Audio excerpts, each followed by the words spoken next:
Broadcasting from their world headquarters in Texas, it's the Arcade Repair Tips Live Show. The show that discusses arcade repair, restoration, news, and more. Now, here are your hosts, Tim and Jonathan. Hello everyone and welcome to episode 87 of the Arcade Repair Tips Live Show for May 2024. My name is Jonathan Leung. I'm the producer, director, and editor here at the Arcade Repair Tips video series. And joining me today, as always, is Mr. Arcade Repair Tips himself, Tim Peterson, who just beat me at a nice round of Golden Tees. So. I was going to say, we're a little sweaty. We've been playing, we played 9 holes. Yeah, we got 9 holes in. Yeah. So neither one of us were even shot even. I think we were both over. No, but, it wasn't a good game. But, that's right. But he did beat me. We had fun while we were kind of waiting on the live show to start. You got here early today, which is nice. Which is rare for a change, actually. Yeah, exactly. So we had some time to chill and things before the show. But anyway, guys, we're so glad that you guys are here tonight because we're going to be covering some questions that you guys have sent in and also talking to you people in the live chat, Tim. And we have several in here tonight. Encore MPW is here. We got The Real Hammer Billy Lee is here. Digital Jazz Arcade is here. Cybermind Arcade is here, Tim. Jumping General is here. He says, Arcade Repair Tips is better than my cable TV. Wow. Now, I don't know if that means you can cancel your cable TV, but we're glad to hear that you like us better than that.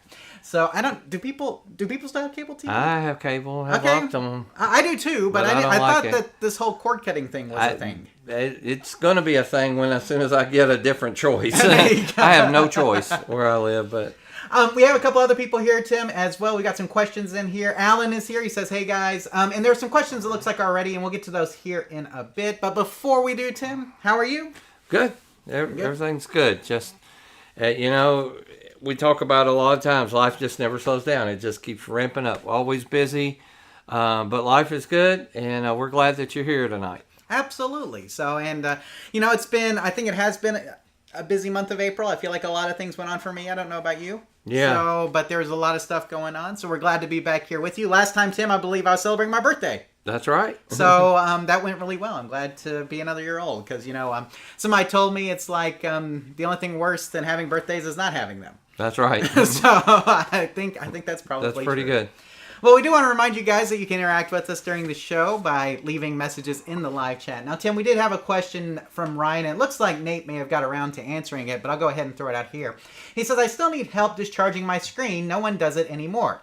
I have a new LCD screen I need to put in, but I need the old one out. So, Tim, it sounds like Ryan's a little scared maybe of discharging that monitor and putting in the new LCD. What advice would you give to Ryan as far as discharging his old CRT and removing it? Well, we've watched some, we've shot some videos on this. It's really not very complicated. And as long as you don't leave it plugged in and don't be playing it right before you do this, as long as it's been a little bit. Of course, the discharging probe tool we found is really the way to do it. But just a simple screwdriver method like we've shown before, it's really not that big a deal. Everybody has that fear, and you hear these horror stories. I don't really know how much of them are true. I've been popped by plenty of monitors. It's not fun, but it's very temporary and very quick. Think of it like when you scrape your feet on the carpet in the winter and you touch somebody. It hurts, but just for a tiny second. It's really, unless the monitor has really got a lot of charge and you grab a hold of it or something, for the most times, as long as you haven't been playing it in a while, you should be okay. And just follow precautions. Use rubber gloves, rubber handle screwdriver. Make sure that you're grounded, things like that. You'll be fine.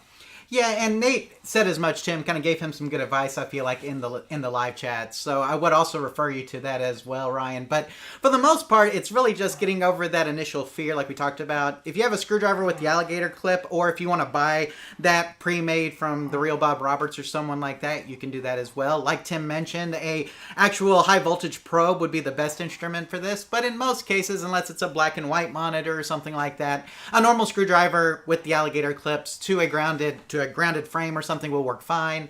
And rubber gloves, rubber insulated screwdriver, and rubber soled shoes really will get the job done, right, Tim? I think so. We show it in our videos. It's pretty simple. Just be careful. Yeah, we don't want to downplay it like it's nothing. There is a little bit of stuff involved, but once you did it several times, it's really no big deal. There we go. With that in mind, Tim, I'm going to go ahead and say hi to everybody else. CF is here, Tim. Daniel is here. It says, let's see, semi-retired lunatic arcade tech, Tim. So okay. And then Geeklight08 is here as well. Yay, First Thursdays! Yes, yay for First Thursdays. For those of you guys who may be tuning in for the first time, we do broadcast, or try to, broadcast on the first Thursday night of every month at 5:30 p.m. Central Time. So if you're watching this live, that's where you are, and you're here, right? Right. Pretty close to it, 5 minutes after, but you got the idea. So, Tim, now that we are caught up in the live chat, let us go on and move on to some of your questions from this month. And the first one we have here is from Matt, Tim. I'm going to go ahead and read his question here. Matt says, I'm having a problem with my Crystal Castles arcade machine. It recently started rebooting itself mid-level and giving a RAM OK, ROM OK message. Occasionally, it will get stuck on startup and the music will turn into a freeze and play a single tone or a loop of tones. I apologize for not being able to describe it much better than that. I don't have any pics of the error in question because it doesn't really look like much besides a frozen screen. Do you have any more knowledge on this? So, Tim, we have Matt here. Right. And Matt has a Crystal Castles, which is one of my personal favorite games. I like Crystal Castles a lot. And he's saying that every so often it's giving him a reboot. Right. Like we're just getting a reboot, and sometimes it'll show RAM OK, ROM OK, like it's doing a full-on reboot. Sometimes it'll go to like a single tone or something. Sometimes he'll get a little loop melody or something that'll play. But for the most part, he's playing like normal, and then all of a sudden, boom, restart. Right. So what do you think is going on with Matt's Crystal Castles here? Well, first of all, I think Matt did actually a really good job of describing it, and we know exactly what he's talking about. Basically, it tries to boot, but then it just kind of freezes.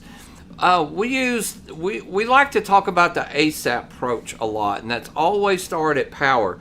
And this is very indicative of a power supply or power failure issue. Now, that game has something that a lot of arcade repair guys will know, called the Big Blue Cap. And that is notorious for causing such issues, so you may want to look there. But we want to check the power supply and see what's going on at the voltage when this is happening. But I bet he's got some kind of power supply. Probably needs to rebuild his AR board. But also it's good time to go ahead and replace that big blue capacitor that's in there.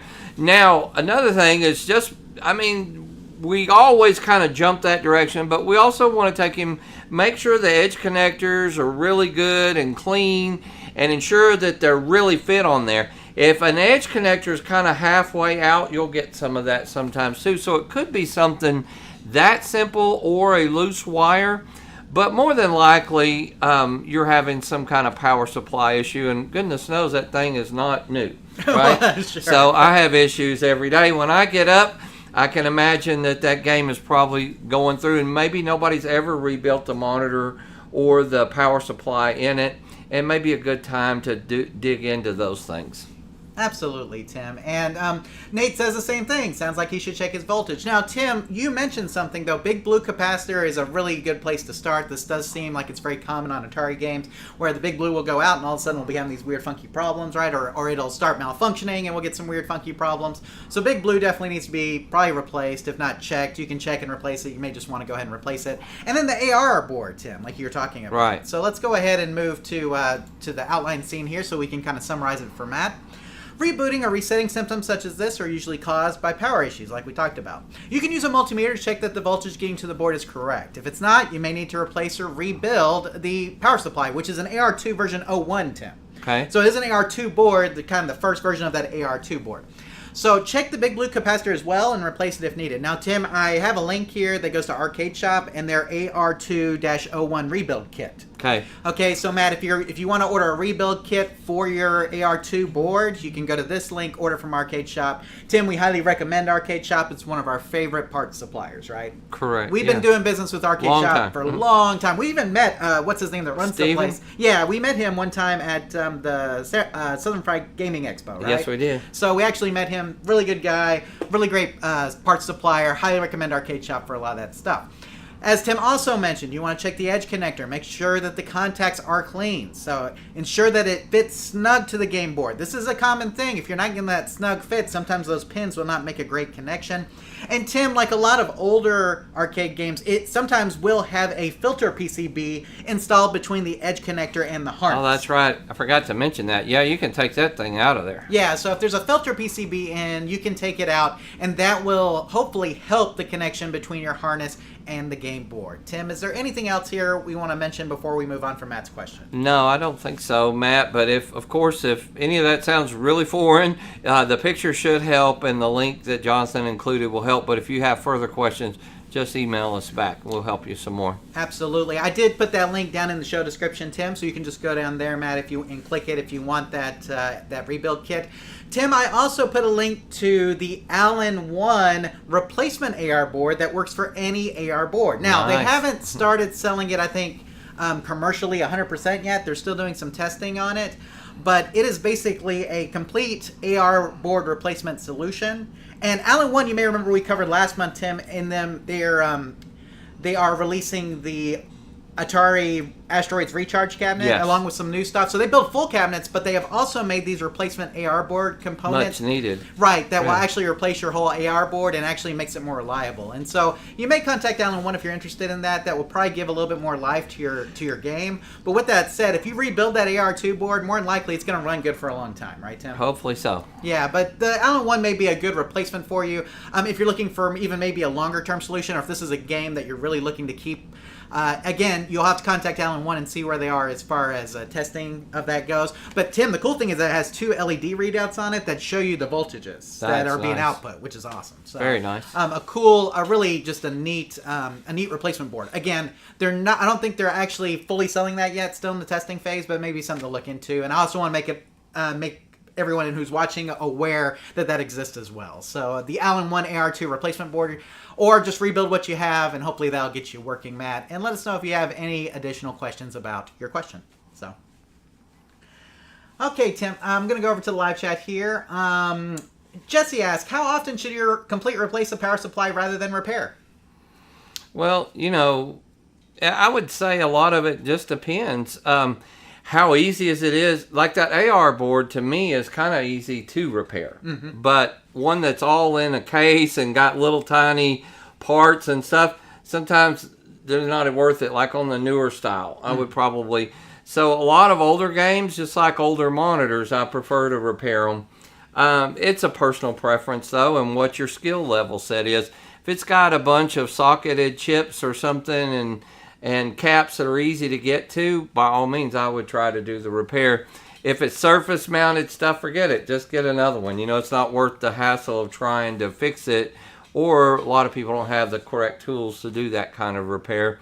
I would just say 50-50. If it's an older game, when I say older, we're going to say pre-2000s, and, especially like games like Pac-Man, Galaga, and stuff from Centipede. That was a Crystal Castles, right? I think we're going to talk about Mr. Do here in a minute. Those games I would definitely probably try to rebuild, or an old Williams game or something. Newer stuff, we get into NBA Jam, stuff like that, I would just probably, unless it's the ATX style and maybe it's just a fuse in there or one burnt capacitor sometime, because of the expense of them. Sometimes I'll try, or a lot of times they'll just have a fan out or something. I'll try to rebuild that. But usually most newer stuff, I say newer, that stuff probably sounds really old to some of you guys now, but 2000s and up, most of the time I just go ahead and replace it. Yeah, and I think it does depend on the game, Tim. It does. Like the Atari games with AR boards, I think the rebuild kits are pretty easy. Williams games, you can rebuild pretty easily. Pac-Man, Miss Pac-Man, Galaga, Midway-style games, a lot of times those use AC transformers, and so it may be better to go with the switching power supply in those cases.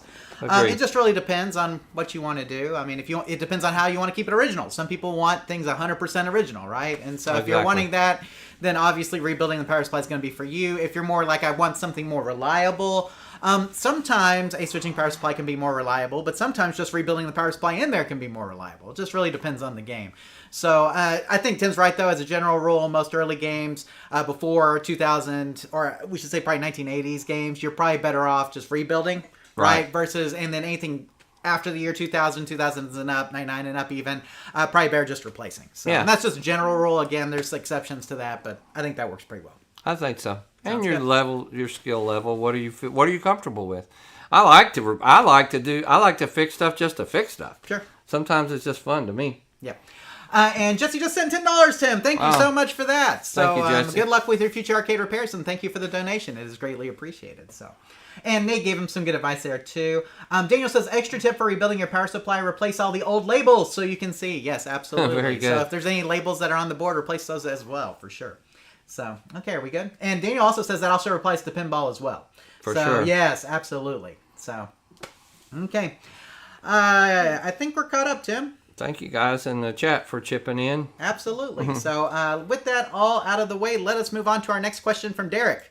And Derek writes, hey, I have an old Miss Pac-Man arcade game. It worked fine for years until I moved it. Now, Tim, we know that story well. Stop moving them games. That's right, exactly. Never move a game. If only. Now it turns on, but I get like two ghosts and what looks like Pac-Man all on top of each other on two spots close to each other on the screen. When I opened it up, it looks like one small piece of copper came loose and is no longer there where the monitor attaches. I didn't have anything to complete that connection, but it is such a tiny, flimsy piece of copper. Could there be another problem? I'm not hearing any sound either. Okay, so Tim, this is where our title for tonight's episode comes from, a tiny, flimsy piece of copper. Okay, so Derek found this tiny, flimsy piece of copper in there, and is wondering, is that causing all the trouble with his game? Now, his game comes up, shows two ghosts kind of close to each other, and just kind of sits there, no sound, no anything like that. Yeah. So what's going on with Derek's Miss Pac-Man, right? Miss Pac-Man here. Well, he didn't show us a picture of us, but we've all seen I think when he's mentioning the tiny flimsy piece of copper, we all know those as the grounding straps. Yes. And while they are important, that's probably not causing a major issue with this game.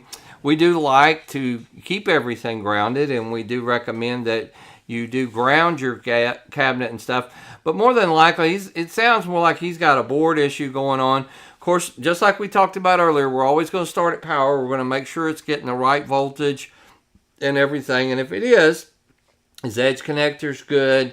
It's his Pac-Man or Miss Pac-Man? Miss Pac-Man. Notorious for having bad edges and stuff like that. Clean it real good, but you may have to get your board repaired. It sounds more like you're having, and I know that there's some good websites out there that talk about that, and we've fixed plenty of Pac-Man boards before, just using those tips like on the Lawnmower Man site, things like that. It sounds like we've seen that problem before. But also just resetting some of his RAMs, chips, and stuff. That may help also, or, in his EPROMs and things like that. But more than likely, it's just, it's one of those things. I don't know that it had so much to do with the moving. Stuff's just getting old, and maybe you didn't play it as much, and then once you moved it, you tried to play it. If you played it the day before and moved it, then I would be suspect. What came loose? And it could just be simple as reconnecting everything and reseating some of that stuff. It might have just shifted, or is just not quite getting where it was. Not, maybe the edge connector just wiggled a little bit. That's all. I would try those things first.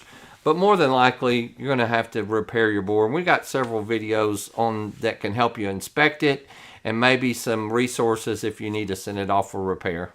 Yeah, Tim, and I usually put the trifecta of what I call Pac-Man links up there that include the Lawnmower Man's Pac-Man page and a couple of the other ones, the Arcade Game Over page that has the screenshots. And I totally forgot to do that on this question, so I will put that after the fact on there, so you will have those, Derek, to go by.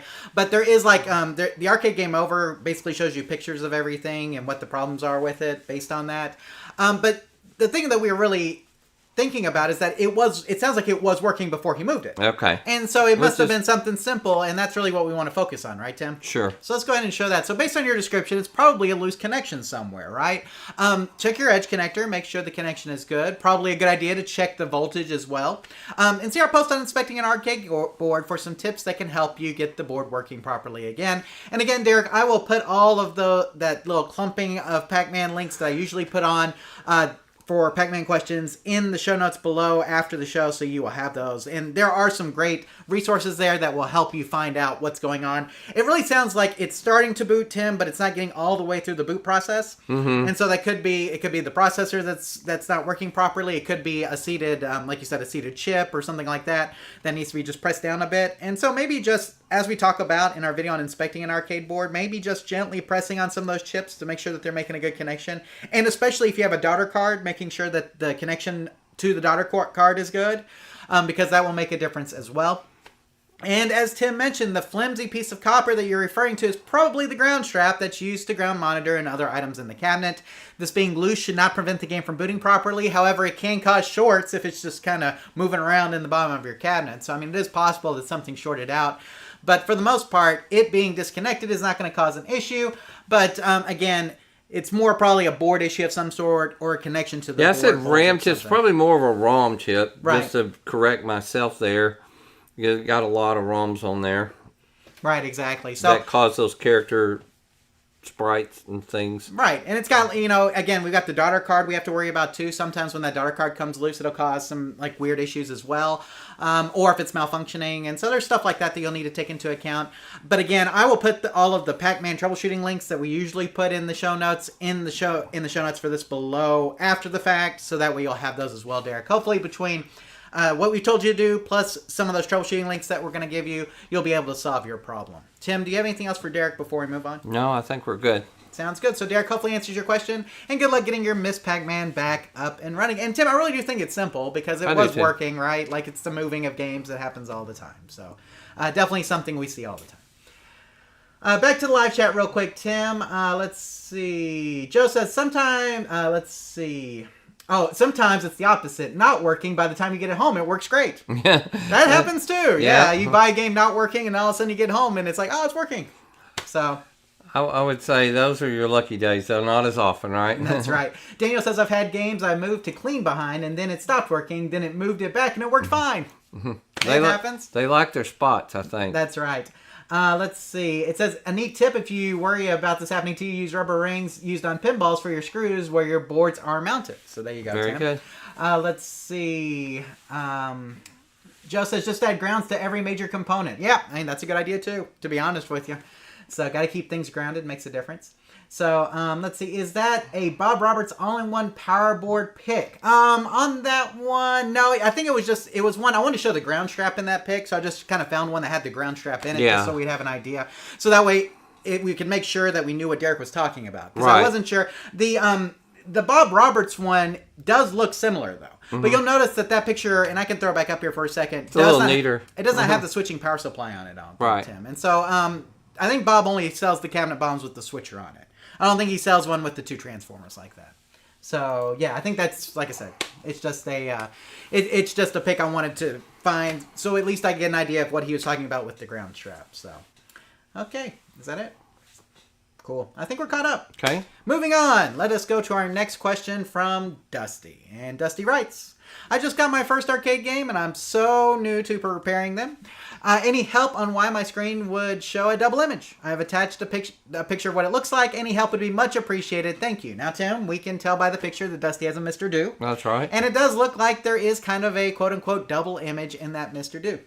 So, I'm not just singing foreigner there, Tim. All right. So, but there you go. Let's, what do you think here? What can Dusty do to get his Mr. Do up and running? So. Well, I know what my initial thought was, but it just kind of hit me that it doesn't tell us like it was working and then it started doing this, or he bought it like this, maybe.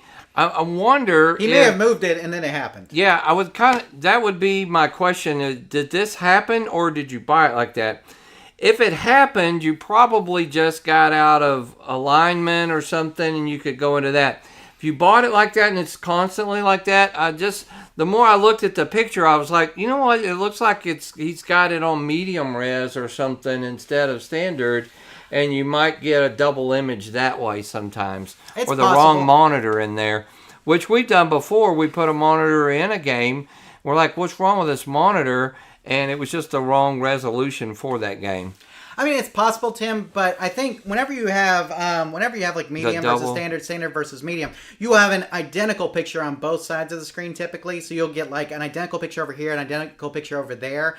We're not really getting an identical picture here. Yeah. And I think we're getting it mid. More of a scroll. Yeah, we're getting mid scroll here. So I'll go ahead and put this up. That's fine. But to me, it looked like more of a hold issue. Okay. Now the guys in the live chat are saying sync, but a sync issue typically would give you something out of sync. Which means that we would see no picture. No picture. So this looks more like a hold issue, right? Yeah. So if you open up the back of your cabinet, you should find the hold adjustments on the monitor chassis. If you adjust these, it should make a difference in your picture. And you can see our post on adjusting an arcade monitor for more information. Now, what Tim said is true, that if you are mismatching resolutions, that you could have like weird double images. And if we saw this in motion, we would probably have a better idea of whether it was hold or resolution issue. Exactly. But just based on what we're seeing here, thinking more hold. I mean, and we've seen this in a lot of different games here, Tim. But if you cannot get the adjustments to work, it is possible that the pots could be bad, Tim. We've seen that before. You could have another issue on your monitor chassis. And if you contact us with the monitor make and model, we can help you out further. That's really what I would like to know. What make and monitor, or just get us some pictures of the back side of the monitor would help. And, the guys in the live chat were saying sync. It's possible it can be a sync issue. If your sync wire is just barely holding on or it's not making a good connection, you could have something like this too. It seems like, though, more often than not, this is more of a hold issue. Where it's like we're getting a good signal to the monitor, but the monitor just can't keep the picture image steady. Right? Can't keep it solid. And so it is possible that you could have a sync issue, but I would try the hold first before assuming that you have a sync issue. Yeah. Right? Now, you can touch up the solder on the sync pin and on the sync wire. Make sure everything's making a good connection all the way back to your board, but try the hold first. If you can't get the hold to lock in, then you may have a sync issue.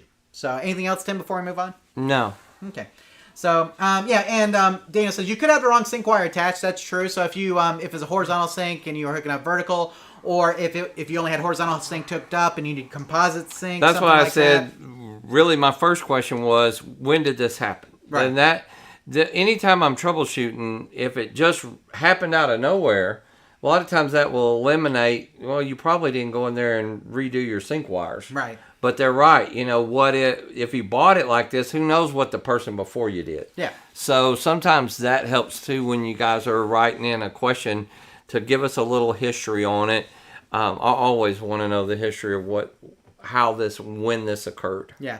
But I think my first go-to would be hold. Okay. Let's try the hold and see where we go from there. It's an easy try, right? Exactly. It's an easy try. I definitely would try that first. And he's new. Yeah. So it's like I don't want to overwhelm him too much. Right. So let's try the hold adjustment first. And if you watch our video on adjusting an arcade monitor, you will see what it looks like when you throw something out of hold. Tim, I think we do a split screen where you turn the hold and we show the flipping on the screen. Uh-huh. So if that's what your screen looks like, is the same as what it looks like in our video, probably a hold issue. So. But hopefully that at least gives you somewhere to start, Dusty. And again, if you continue to have problems after trying the adjustments, let us know your monitor make and model, or take some pictures of your monitor chassis, and we can try to help you out further and give you some more advice. So, okay, Tim, moving on to Lonnie. And here is Lonnie's question. I recently bought a Hydro Thunder game. It worked fine for a few days. Now it has red graphics on the screen. I have printed the manual and made adjustments, but it hasn't helped. Please advise. Now, Tim, you can see here, we're in pink land. Yeah. We've got pink all over the screen. I don't think I'm seeing any other color besides like this pinkish red, right? Maybe lots some blue. Of red. Maybe some blue, but I mean, it almost looks like just like nothing else is there. So what is going on with Lonnie's Hydro Thunder, Tim? Well, he said he tried to make some adjustments and nothing really helped. Right. And so guess what? It's probably not an adjustment issue. Right. Yeah. So we're going to have to take the monitor chassis and have it rebuilt for the beginning. It's possible it could be a tube, and we have a video that we show on how to check the tube. Make sure that all the colors are present on your tube. We always want to go to hit the caps and all that, but it can have a bad tube. You could have a burned out, just the red is coming through, Mm-hmm. And a tube rejuvenation or something might fix that. You probably got some problems on your neck board. You could have everything is, so your red transistor is just overtaking everything, So those are some things that we would try. I would definitely do a cap kit on it and kind of go from there. Okay. So I think something else that we have to think about with this Hydro Thunder. Yeah, the Hydro Thunder in particular is that it is PC based. It has a VGA output typically. It also has an RGB. So you do want to make sure that your VGA cable is hooked up properly and that it is a good cable. And if it's hooked up via RGB, that you have all your colors hooked up. Because again, you could have a monitor working perfectly, but if the colors aren't hooked up right from the board, then you're not going to get it. Exactly. Right? And so we do need to check our monitor input on this. And there is a possibility, Tim, because this is very common, there is a possibility that the video card on the Hydro Thunder board has gone bad. A very big possibility. Like you said, that's what matters, and I'm glad he included the pictures and some good description of it. It definitely matters what game you are talking about, because it definitely could be a video card. Yeah, exactly. So I'm going to go ahead and show what we came up with here on the screen, Tim. Unfortunately, it doesn't look like a problem that will be solved by adjusting the monitor, like Tim mentioned. So we are probably looking at an issue with the connection to the monitor chassis, or the monitor itself, maybe a better way to say it, or the video output on the game board. Let's start off by checking the easiest thing first, and that's the connection between the game board and the monitor, right, Tim? Right. So it may be a VGA cable, it may be RGB. Okay, it just depends on how you have it hooked up. VGA cable, of course, like what you have with a computer. RGB, like what you'd have with a standard arcade game. Now, once you've verified the connection, let's check the monitor next. Try hooking up the monitor to another game PCB to see if the color problem still occurs. Tim mentioned doing the tube test, which is a great idea too. You could also hook your PC up to a standard computer monitor and see if here's the trick, Tim, is that this is not 31 kilohertz output. It's usually medium res output, so 25 kilohertz output. Right. So you would need a VGA monitor that supports 25 kilohertz. Okay, and so there are some, but not all. And so just because you hook up a computer monitor to it does not necessarily mean that it's going to show anything because of the signal. So it is medium res technically. So you would have to have a LCD monitor that supported 25 kilohertz input with a VGA connection. Okay, so it's possible, yes, but just because you hook up a computer monitor doesn't necessarily mean that tests it. Is all I'm saying. Okay, so it may be easier to hook up the monitor to another game PCB, right? Because Hydro Thunder is JAMMA. I believe it has a JAMMA connector on it. Right. So just to check the video output, you could hook a 60-in-1 up temporarily in that spot just to check it real quick. Right. That's why we used to keep. If it's RGB. Yeah. And even if it's VGA, you could do that because you could hook up the VGA output, switch it on the 60-in-1, and more than likely you have a multi-sync monitor, I would imagine. And so if it is multi-sync, it should still come up with something on the 60-in-1. That's why you remember years ago we always kept an old Street Fighter board around. Now that thing's probably worth a lot more. Back then they were $10 on eBay. Now I always keep a 60-in-1 around just for this kind of stuff. Absolutely. And so 60-in-1s are nice because they do have the VGA and the RGB output. So, I mean, if it's already hooked up RGB, it should just be a matter of hooking up the 60-in-1 board to see if you get the colors.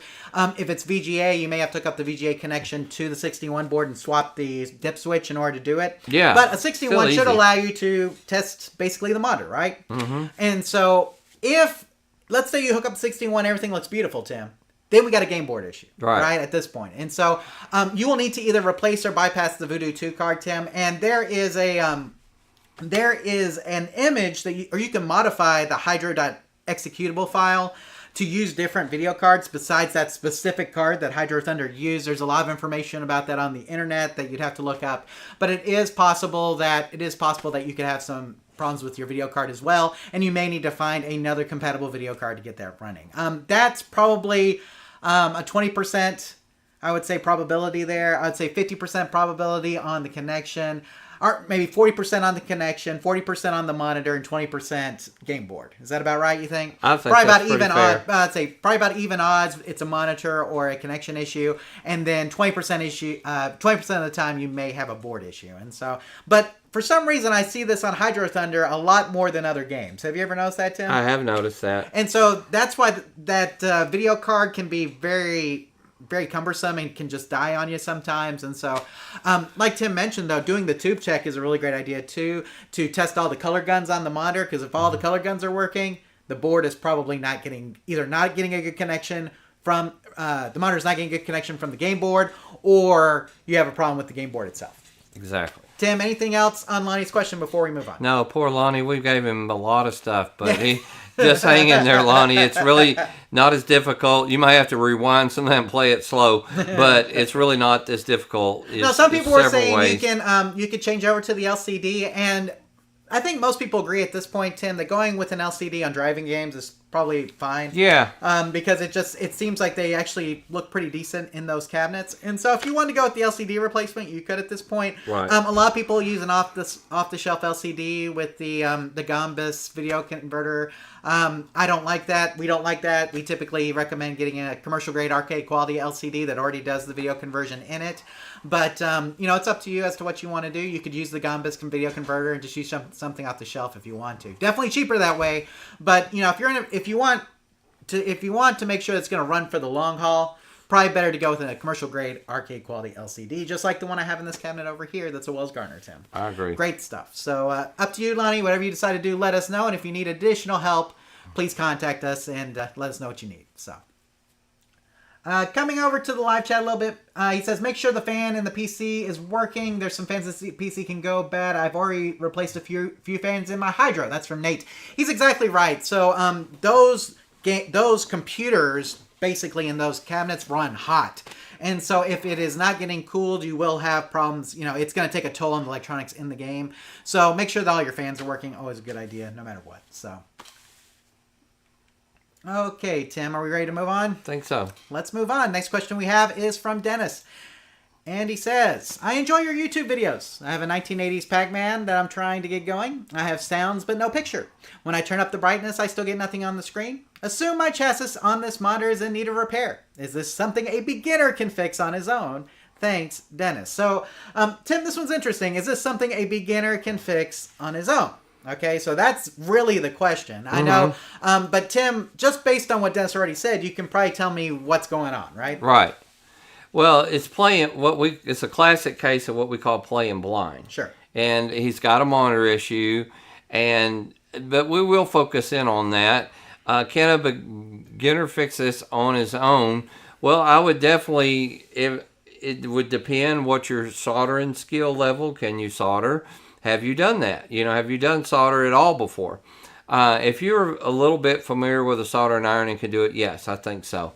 But even if you've never done any of that before, we do have most of our videos cater to beginner level, and you can learn how, and you can practice. I wouldn't practice on your game. I would practice on some other things.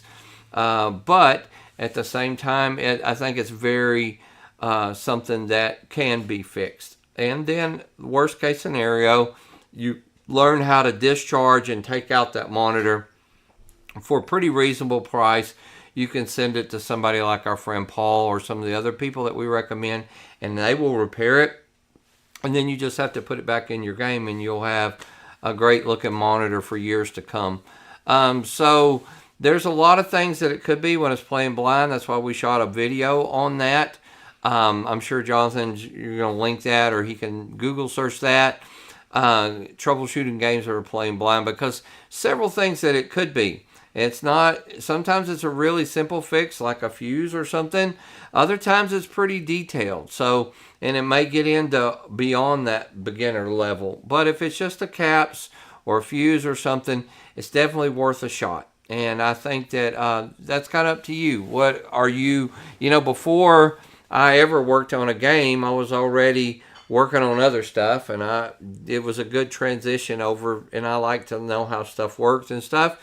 Whether you're a good you're a fix-it guy, or some people are better at making money other ways than paying somebody else to fix it, and keeping guys like me in business.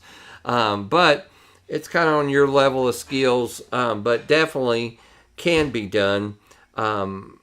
Should be done is the question. Sometimes it's kind of like I wanted to repair something the other day, and I thought to myself, it's one of three things.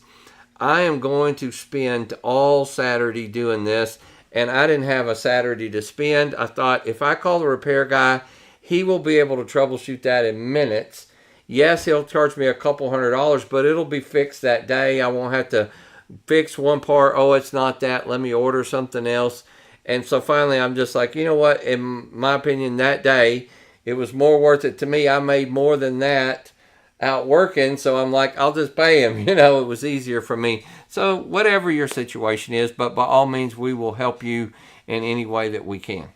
And Tim, you're talking about being familiar with electronics and soldering. We used to recommend getting old electronics and working on those to kind of get your soldering skills up to snuff. Mm-hmm. But now there's some really great learn to solder kits on Amazon that you can get that will teach you how to solder. I mean, they're very good kits. They give you a lot of stuff. And if you can solder the things on those kits, you'll have no problem with the older 80s electronics that we use in these older arcade games. And so if you don't know how to solder but you'd like to get your soldering skills up, I would highly recommend some solder kits on Amazon that you can get to increase your skill. Now, with all that said, Tim, let's go ahead and go to the summary of what you just said here on the slide. From your description, it sounds like your Pac-Man is playing blind, like Tim mentioned. This would usually indicate a monitor issue, as you have correctly assumed. As far as something a beginner can fix on their own part, that depends on your comfort level with board level repair. Check out our post/video on troubleshooting games that are playing blind to get an idea of how to approach this problem. If you do not feel comfortable tackling this repair after checking out our content, you might consider sending off your monitor chassis for repair to one of the entities listed under the Monitor Repair and Services information heading on our resources page, and the resources page can be found at arcaderepairtips.com/resources. Now, Tim mentioned Paul. You can send it off to Paul Duray, who's one of our recommended monitor repair guys, and he can be found at paulsmonitors.com.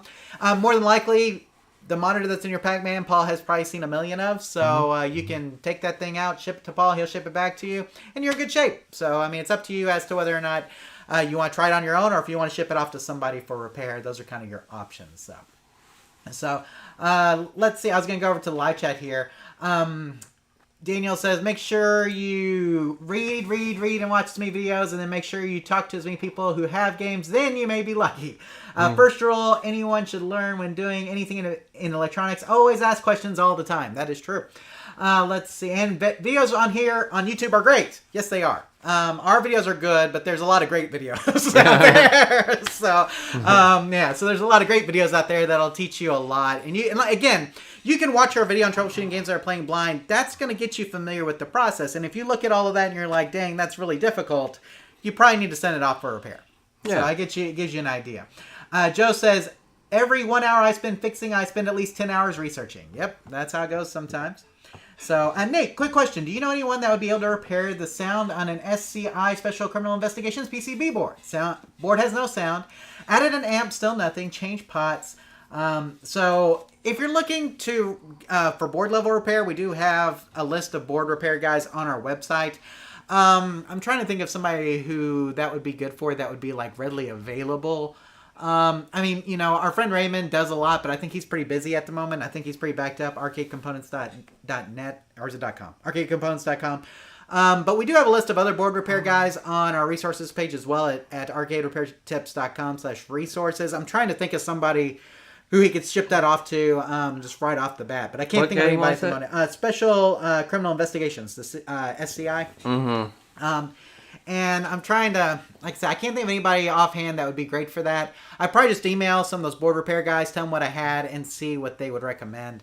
It could be, you said you added a sound amp. Sometimes there's an amplifier on the actual game board that needs to be rebuilt as well. Usually there's capacitors in that section because they're using them to amplify the sound. And so, or sometimes a transformer. And so if you look on your board, you see capacitors, transformers, something like that. You may need to rebuild that section of the board as well. But I can't think of anybody offhand that would specifically specialize in that game. But Raymond, I know, could do it at arcadecomponents.com. But again, arcaderepairtips.com/resources. Check our board repair heading. There's a lot of people under there that can help you out. And somebody said El Dorado. El Dorado would probably do it as well, but they're going to charge you an arm and a leg. Joe says Eugene Mosh. Yep, Eugene may do it. You can contact him, and he may be able to tackle it. So I think Eugene was at Texas Pinball Festival this year. Mm-hmm. So so he may be able to tackle it. So there's some guys out there. You'll just have to. It just depends. I don't know who's going to have the fastest turnaround time right now. That'd be the question. Right. So, that's what I would ask him. Yeah, exactly. So, and Nate says he messaged both. Or he may message both. Okay, yeah. That's the way to go, I think. If you're going to go, you just message the guys on our board repair section. They can help you out. So.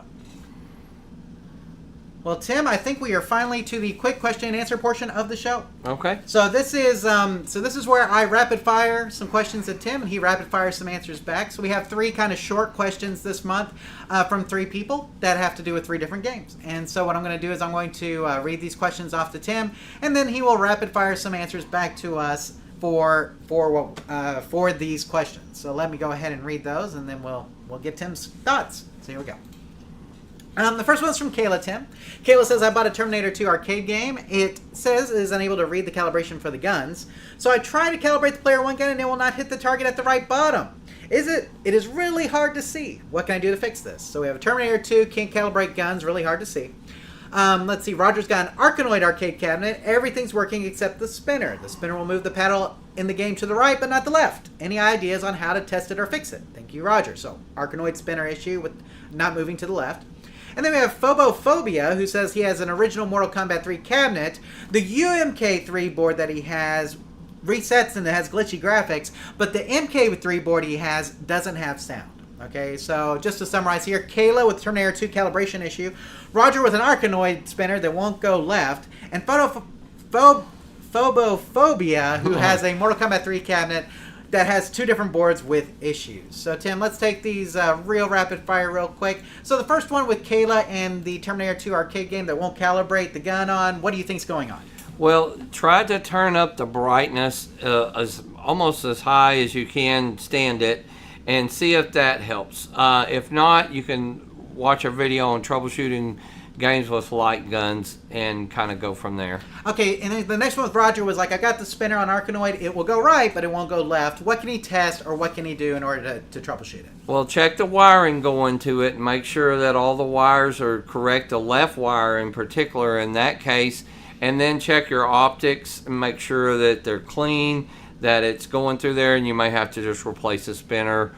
Outside chance could be a board issue, but more than likely it's something in that electronics on that spinner. And then Phobophobia with the Mortal Kombat 3 cabinet, his Ultimate Mortal Kombat 3 glitchy graphics, his Mortal Kombat 3 no sound. What's going on? Well, we've said it a couple times already. We're always going to start at power. We want to make sure that we're getting good voltage. And then we also have a video on troubleshooting games with sound issues. Those Mortal Kombat games are well known for them. And it could just need that you have to replace some of the soundboard components on it. Okay, sounds good, Tim. Well, let us go ahead and throw this on. Let's see. I was looking at here. Nate says, Daniel says replace the pots in the gun for Terminator 2. That could be the problem. So that's a potentiometer-based gun in there. So right. It could be the pots are bad. But the fact that just because you can't see it, could be part of it, but it is potentiometer based, so it could be that the potentiometer is not getting all the way down to that bottom corner. So you may have to replace those potentiometers on there. Let's terminate. Yeah, and they have a gear in there, and if that gear gets worn in places, it won't actually go all the way. Correct. So He's correct. Exactly. So the gear may be the problem. Obviously, we were thinking more optical gun there, I think, Tim, but that's okay. I always forget Terminator 2 is a potentiometer Yeah, me too. based. So let's go ahead and throw this up here. So we did say try turning up the brightness on the monitor, but like we mentioned, that may not work since this is potentiometer based. So make sure those potentiometers that are on the gun are right. And like Tim mentioned, make sure that the gear teeth are working properly as well. And actually, Nate mentioned that too in the live chat, Tim. So not only you. Especially make sure that gear is tight. Usually it'll have a set screw. Make sure that it's not slipping on you there. And that a lot of times you just replace that gear, or a couple gears. You have the gear on the pot, you have the gear inside the game, and they have to work together. And you'll notice that. But boy, taking that thing apart, I would just take lots of pictures. What I used to do is draw a kind of diagram of my gun, and as I took a screw out, I would kind of put where it was at that gun. Then when I went to put it back together, I could do it that way. There you go.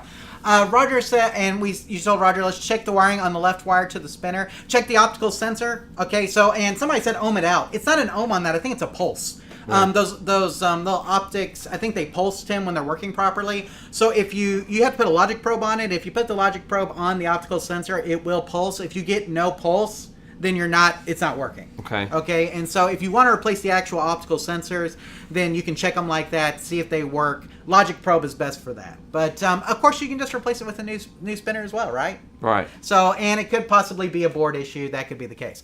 And then phobophobia, again, always start a power. Make sure the power supply is getting good voltage to the board. On the UMK3 board, inspecting an arcade board, let's check out that video. Let's do some of the stuff that we talk about on there. On the MK3, troubleshooting games with sound issues. Now, Tim, I put a -5 there to remind you that you may need the -5 volts DC hooked up. For real. In order to get sound on that. And so that's just something. So if your MK3 board is working fine but not getting sound, make sure your -5 is hooked up on the power supply. That's a very important thing. Tim, anything else on any of these questions before we move on? No. Okay, so we're good on all of these, huh? Yep. Okay, so Kayla, Roger, and phobophobia. Hopefully that gives you at least some places to start on your issues. Again, Kayla, potentiometers and gears. Let's make sure that all that stuff's lining up in there. Roger, again, wiring, sensors, and replace if needed. And phobophobia, power supply, inspecting an arcade board on the Ultimate Mortal Kombat 3, and then troubleshooting games with sound issues on the MK3. So, yeah, you'd think as many times I've worked on a T2 gun game, I would remember that, but thank y'all for live chat. Well, the problem is somebody says gun, and I think optical. Yeah. You know, I totally forget sometimes about potentiometer-based guns. Just watch out for all them dang screws. Exactly. So, well, Tim, I think that does it for the questions for this month. So it's time to move into some of our discussion and news that we had. And Tim, there was actually more stories that popped up just in the last couple of days, right? Exactly. So we only had a few at first, but now we've almost got about I think 5 or so. So lots of stuff to cover tonight. So let us move on to our news section with our first bit of news. Tim, have you seen the ABBA pinball machine? Yes. Okay, so Pinball Brothers announces their next new game, ABBA Voyage, and then the Arrival versions, Tim. So these are 2 different versions of basically the same layout with some modifications. Okay. Pinball Brothers has released the details of their 3rd title based on the Swedish band ABBA. The game comes in 2 versions. An Arrival Limited Edition, which is going to have a maximum of 500 units for $9,995, Tim. And a Voyage Collector's Edition, which has a maximum of 300 units for $10,995. Wow. The Arrival Edition uses representations from the band's Arrival album released in 1976. And the Voyage Edition uses assets from the Voyage holographic stage show, which is going on right now. And I've seen things about it, Tim, but I haven't seen the show itself. It seems pretty cool. Now, I'm not a huge ABBA fan. Okay, I know their music. I know several of their songs and everything. I can't imagine this being a really high theme for pinball players. Right. But if it's fun, it's cool. Who cares? Right, exactly. And it is expensive. Okay, $10,000 at a minimum basically to enter. That's pretty pricey. But again, pinball is expensive as a whole right now. So, Tim, I don't know these people who are keeping the pinball market propped up, but man, God bless them. Yeah, thank you. Yeah, because I was about to say it's definitely not you and me. So right. I just bought a car cheaper than that. Yeah, exactly. So God bless the people who can afford to buy new in-box pinball machines now, because they have gotten pricey. But Tim, you got to remember, there's a lot of barcades now and stuff like that too, and those places can make back money on their machines, right? Yeah. And so that's part of it. So the fact that we do have barcades, I think, helps. But overall, Tim, it looks like a fun game. Again, I'm not a huge ABBA fan, but I'm definitely going to play this if I see it out. For sure. And it's cool that we have so many pinball companies now, Tim, and I hope that all of these pinball companies can make it. I hope the market doesn't get too crowded, because I do feel like we're getting new pinball machine releases all the time, and so I'm wondering, can the market sustain all the releases? I guess we'll find out. Joe says, can we please stop with the rock-themed pinballs? Nobody have an original idea like Fireball Pinbot. And Daniel says, I'm still waiting for a Battlestar Galactica pinball. That would be cool. Yeah. And Digital Jazz Arcade says, yep, 10K is a lot. Yeah, if you're an arcade owner, and this is a great question, Tim. If you're an arcade owner, is this something you would buy for your arcade barcade or, whatever you have? If I was the biggest ABBA fan, maybe, but just to play it occasionally, I'd rather go to a barcade and spend $10 a week. I could play a long time before I'd ever spend $10,000. Well, let's talk about what you have as far as options right now. You could go with Jersey Jack Pinball's Elton John, right? Yeah. That was just recently released. Or you could go with Jaws by Stern. That was one that was recently released. Tim, of those 3, which one do you think would be the one to pull the trigger on for you? Probably Jaws. Probably Jaws. Jaws would probably be the one for me, too. I think Jaws is probably... I think that's probably a more just theme based. Right. Having not played any of them. Right. ABBA may be the funnest one around. Right. I think that theme kind of hits a broader audience. Is that a good way to say it? I think so. Jaws hits a broader audience. I guarantee my kids know who Jaws is. They will not know who ABBA is, probably. What about Elton John? They'll know who he is. Yeah, Elton John's pretty well known. Yeah. They won't be interested in it, but they would. Right. They want to play the Jaws one. Nate says arcade owner pinballs do not pay the bills. So right. claw games, racing, and basketball. Yeah. Let's see. Daniel says Tron Legacy or Star Trek Pinball Stern was expensive enough. Yeah, that's what I know. And that's been years ago now. 4,000 was a lot. Right, exactly. When I bought my X-Men, I think I did a lot of trades and stuff for it, but it was basically around $5, right? Yeah. I mean, so yeah, we've doubled in price. Well, even what the Pro Net models now go for, what, $85?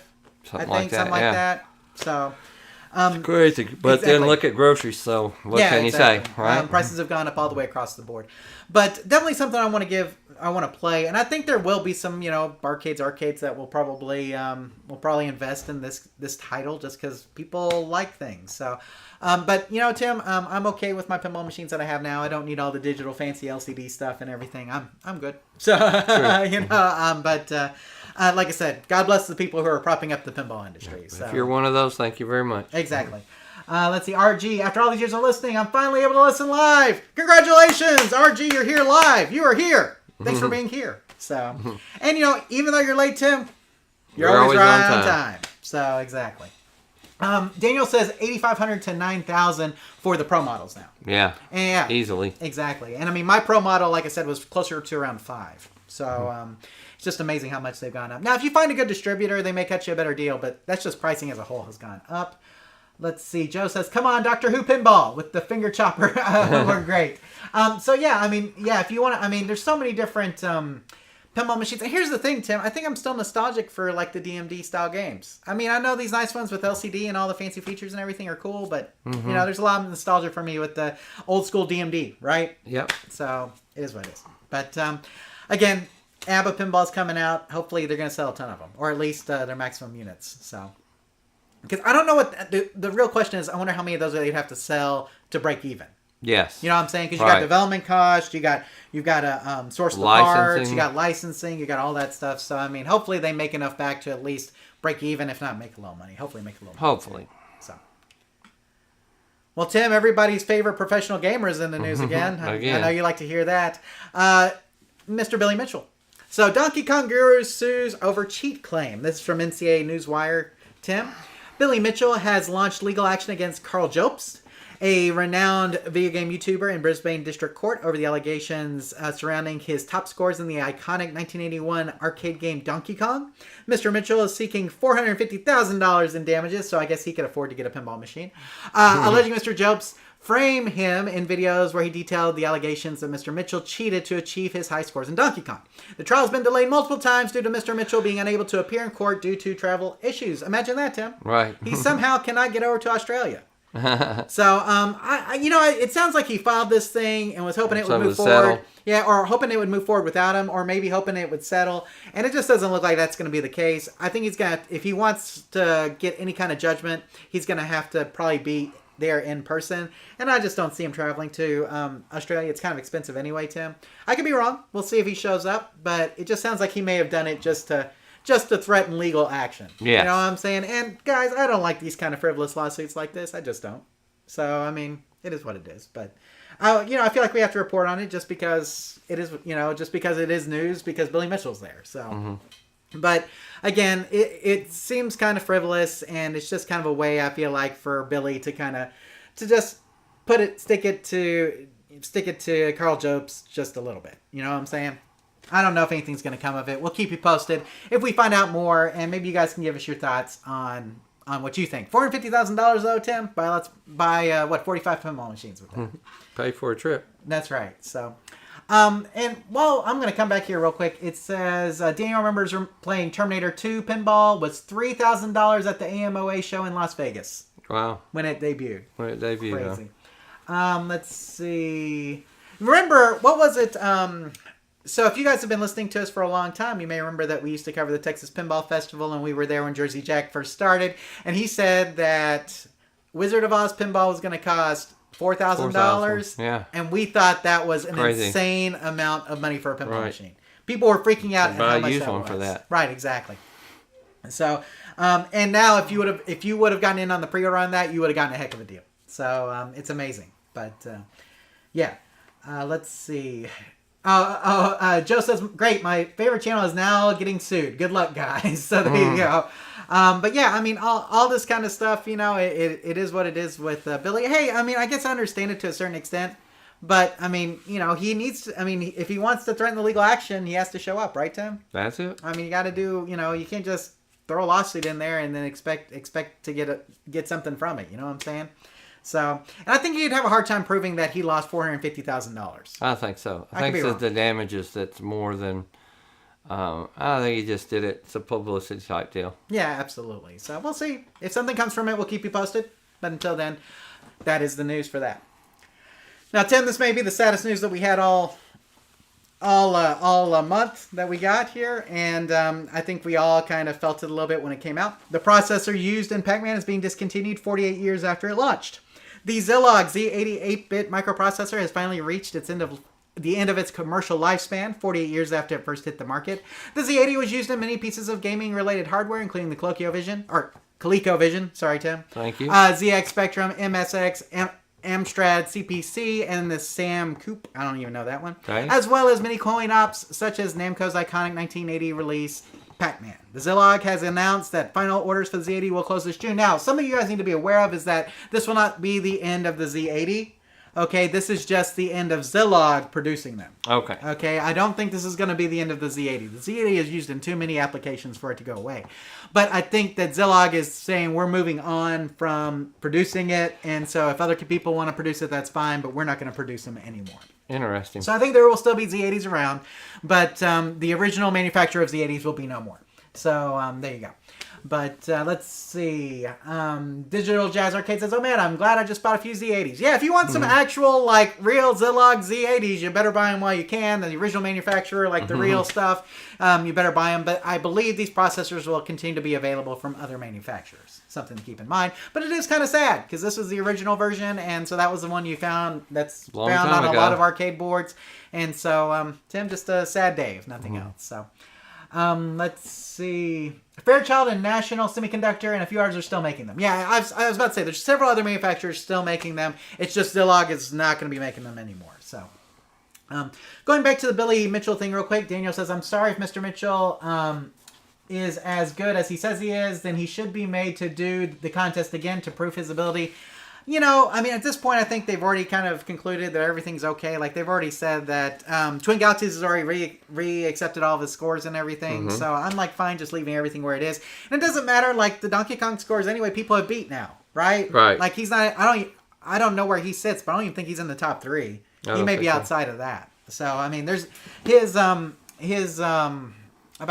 scores have kind of fallen off the board a bit. Not saying he couldn't get them back, but if he wants to get the top spot, he's gonna have to play again, basically. So, but he does have some scores up there still in some other games. So, I mean, I think him and Twin Galaxies are pretty much made up at this point, right? I think so. So, Daniel says Zilogs are the ones everybody copied, and that is correct. Yeah, those are the ones. So, but it's sad, Tim, but you'll still be able to get them. Don't worry, you'll still be able to get Z80s. So, no problems there. Tim, this news came down too, and you know, we did not think that this would be the case for a while because they said they were making it without him. But Jeff Bridges will return for Tron Ares, Tron number 3, Tim. And so Jeff Bridges, the star of the original Tron from 1982 and its 2010 sequel, Tron Legacy, has confirmed that he will appear as Kevin Flynn opposite Jared Leto in Tron Ares. There is some question as to how Kevin can return for the sequel since Elder Flynn gave up his identity disc to his son Sam Flynn and Cora to allow her to enter the real world in Tron Legacy. But for now, it's unknown if any cast members from Tron or Tron Legacy will return besides Bridges. Tim, I feel like you can't have Tron without him. No, it's just not the same. Exactly. So, I mean, when I saw this, I'm like, I've tried to stay away from the Tron movie news. But I was like, this is important. Like, having Jeff Bridges back for the sequel is important. So for sure, it'll be a better movie with him in there. I don't know how they're going to get him in there, but however they get him in there, I do feel like it'll affect the movie. So, and I hope that they get some more people from Tron Legacy, because I do feel like that would help with continuity if nothing else. Nobody knows what the plot is or anything like that, or how anything's going to work. But we're looking forward to it. Digital Jazz Arcade says, yay, Tron 3, can't wait. Jeff Bridges is coming back as Clue, is what Daniel says. And let's see. I think that's it as far as this is done. Let's see. Digital Jazz Arcade says they didn't re-accept his scores. They are on the historical board. So I guess they just took Billy Mitchell's as historical scores. But like I said, I don't think any of his scores are pretty much up there anymore. So, but there you go. I mean, I don't know. I mean, I haven't gotten into all that. I just know that whatever the thing was, they settled, right? Like Twin Galaxies and Billy Mitchell settled. I think so. So there it is. So, okay. And then, Tim, the last bit of news that came in, it was probably one of the most fascinating. It got picked up by almost every major news outlet, I feel like. And I don't know why it was so big, except for the fact that gambling is really big. And that's the fact that Dave & Buster's is now going to allow customers to bet on arcade games. Interesting. Okay. So, Dave & Buster's is partnering with Lucra to allow loyalty members to bet on arcade games via the D&B app. Adults age 18 and older will be able to place real money wagers on arcade games with friends. For example, members will be able to make a friendly $5 wager on a Hot Shots basketball game. Lucra and Dave & Buster's said there will be a limit placed on the size of bets it will allow, but they're not publicly disclosing the threshold just yet. Lucra said across its history, the average bet size has been $10. So, Tim, you and me are at Dave & Buster's, and I say, hey, Tim, I bet I can beat you at a game of skee ball for $10. Let's and go. You say, let's go, and then, the app takes care of the rest. I guess it's one of us reports who won, and then the money gets transferred, and that's it. Something like that. It's kind of fun. So, it's very interesting. People will do it. Yeah, I mean, Somebody I think will do people already do this, right, at the arcade. Sure, like, they have do. you ever made a friendly wager with your friend? Stuff Like that. So, the only thing that's different is that Lucra is going to facilitate this through the Dave & Buster's app. Okay, so you can actually do it on the premises with an app and, kind of go through there. But I don't think that there's anything... Maybe you could do it with a random stranger, too. Like, Tim is at the skee ball lane. Anybody want to challenge him? Yeah, that would be cool, too. Yeah, exactly. There's probably some stuff they could do with that. Right, would be exactly. Fun. I think you're right. Daniel says they won't pay senior techs more than $12 an hour, which seems cheap, depending on the market, I guess. But Dave & Buster's guys they're pretty frugal as a whole. I've seen, except for when it comes to buying all those arcade games. But it seems like with labor, but all places are cheap on labor, right, Tim? Sure, if they can be. Yeah, but that's pretty low. $12 an hour is pretty low for a senior tech. Yeah, we paid assistant techs more than that years ago. Right, exactly. So let's see. Joe says I could walk into D&B, bet on a game of Moon Patrol. Y'all should just leave your car keys at the door. I don't know if you'll be able to find a Moon Patrol on the floor. Just saying. The best you could probably do is one of those triple Donkey Kongs that has Donkey Kong Jr., Donkey Kong 3, and Donkey Kong in it or whatever. But probably not going to find a Moon Patrol at one. But yeah, technically, that's kind of the concept behind it. And so, Tim, this got picked up by every major news outlet. I don't know why. It was just a big story, and people. I think gambling is popular right now. I know my son's always and people gamble on crazy stuff now. They don't just gamble on the score, like how many times Taylor Swift's going to be shown in the Super Bowl. How long is the national anthem going to be? Yes, they bet on a lot of stuff. So there you go. Daniel says Game Time is better than Dave & Buster's. So here's the thing. Everybody knows I'm a big Dave & Buster's fan. I own stock in the company still. I like Dave & Buster's. I'm sad that they won't pay their senior techs more. That seems like a bummer. That is sad. I think and markets may depend on that, but it does seem like they've got to be paying more now. They can't find senior techs at that amount. It wouldn't work for them for that. That's crazy. Exactly. So but I do like Dave & Buster's. I love the experience you get there. And Tim, most of the time when you go into a Dave & Buster's, almost all the games are working. You ever notice that? Mm-hmm. That takes a lot broken effort. So they drag the broken ones to the back. Exactly. They're really good about keeping everything working on the floor, which is very difficult to do. So hats off to them. If they're paying them $12, I think that's too low. But again, I don't know. Markets may have something to do with that as well, like where you're at. Obviously, in California, you can't pay any lower than 15 no matter what, right? Right. Isn't that like minimum now? I think so, or 20. Right, or 20 or whatever it is. So, there's some areas where obviously they couldn't pay that, but it may depend on where you are. But Game Time is better than Dave & Buster's, they say. So, I worked at Game Time as a tech. There you go. That's from Daniel Tim. But yeah. I think betting could make things interesting again, and I don't know if Dave & Buster's. Well, I'm sure they're going to get a cut, right? Sure. So they'll probably get a cut, But, as far as all the betting is concerned, there probably will be a little bit of a cut given to Dave & Buster's in those transactions. And so hopefully it is a way for them to make more money. I didn't see if it affected the stock price at all.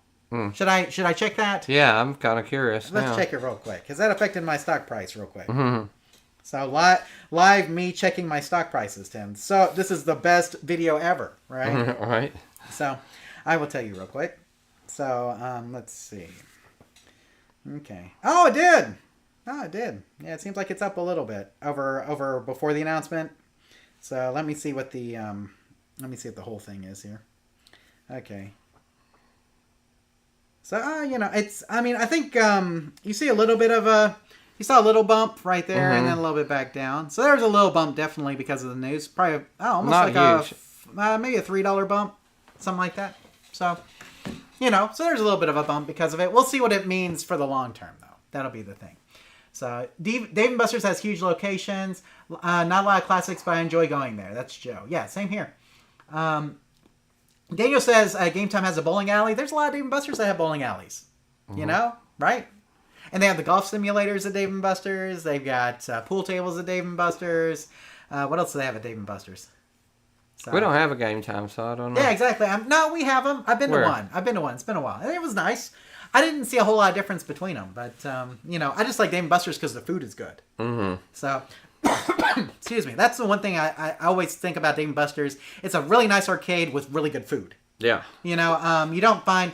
I feel like you don't find good food at a lot of arcades. Like Main Event is good. I know Main Event now is owned by Dave & Buster's, but Main Event used to have just like what would you call it?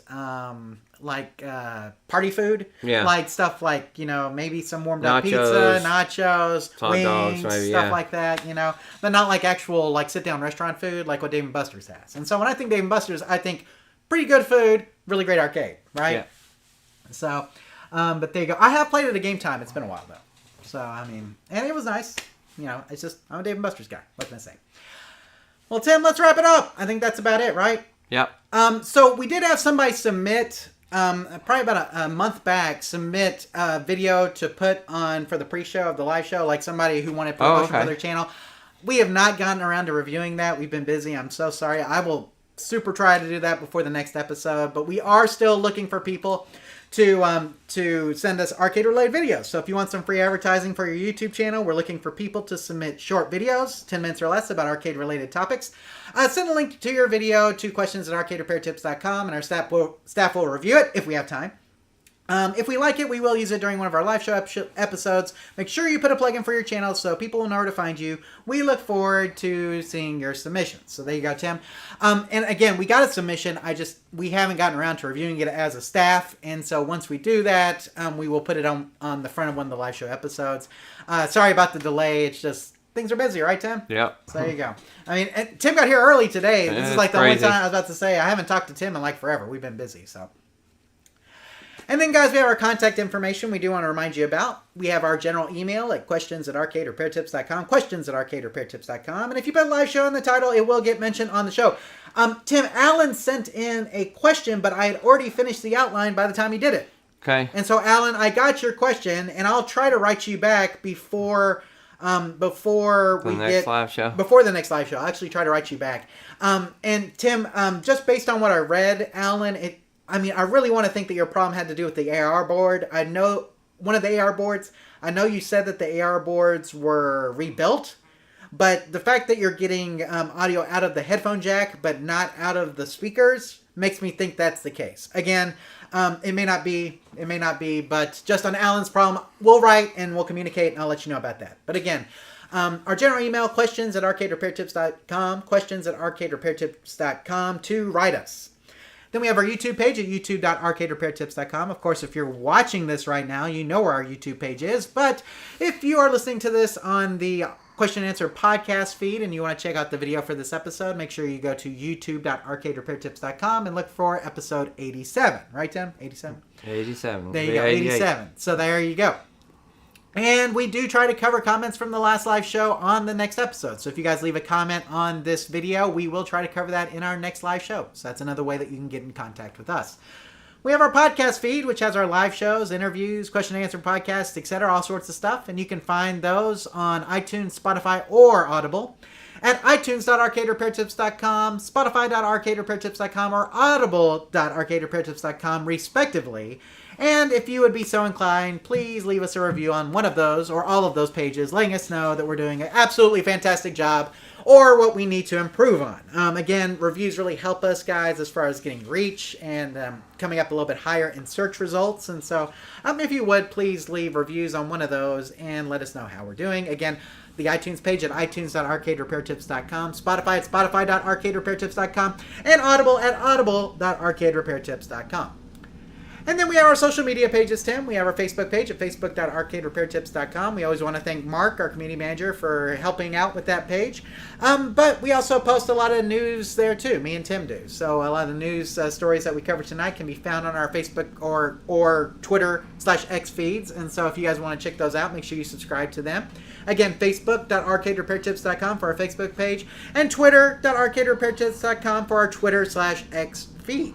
And so, Tim, I put X on there. Aren't you proud of me? You finally broke down and did it. I put X. Still says Twitter. It's still going to be twitter.arcaderepairtips.com. I'm not putting X.arcaderepairtips.com. So, but again, you can find us at those, and we do try to cross-post there. The way I've been doing it is working okay, but I'm still kind of working out the kinks on the Twitter feed. So if you're not getting all the Twitter news there, I'm sorry. Still working out some stuff there.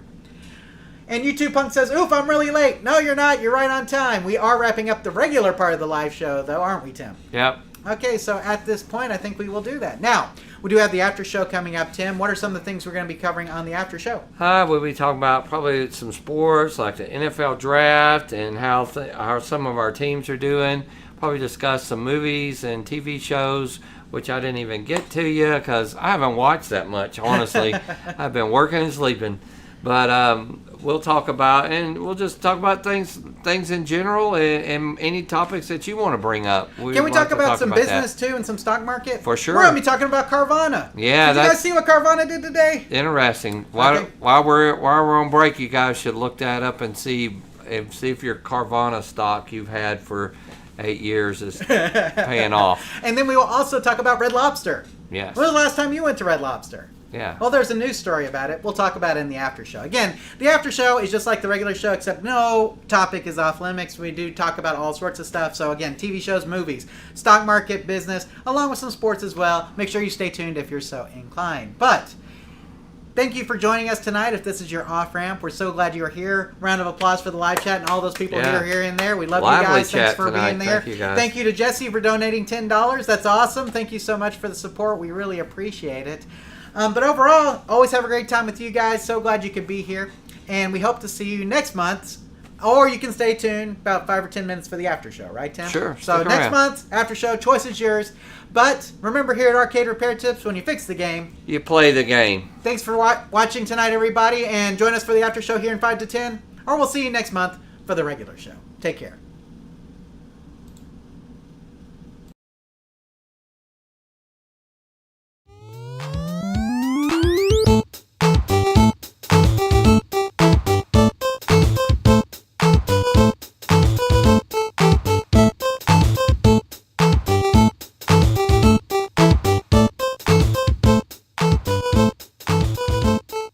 Thank you for watching this episode of the Arcade Repair Tips live show.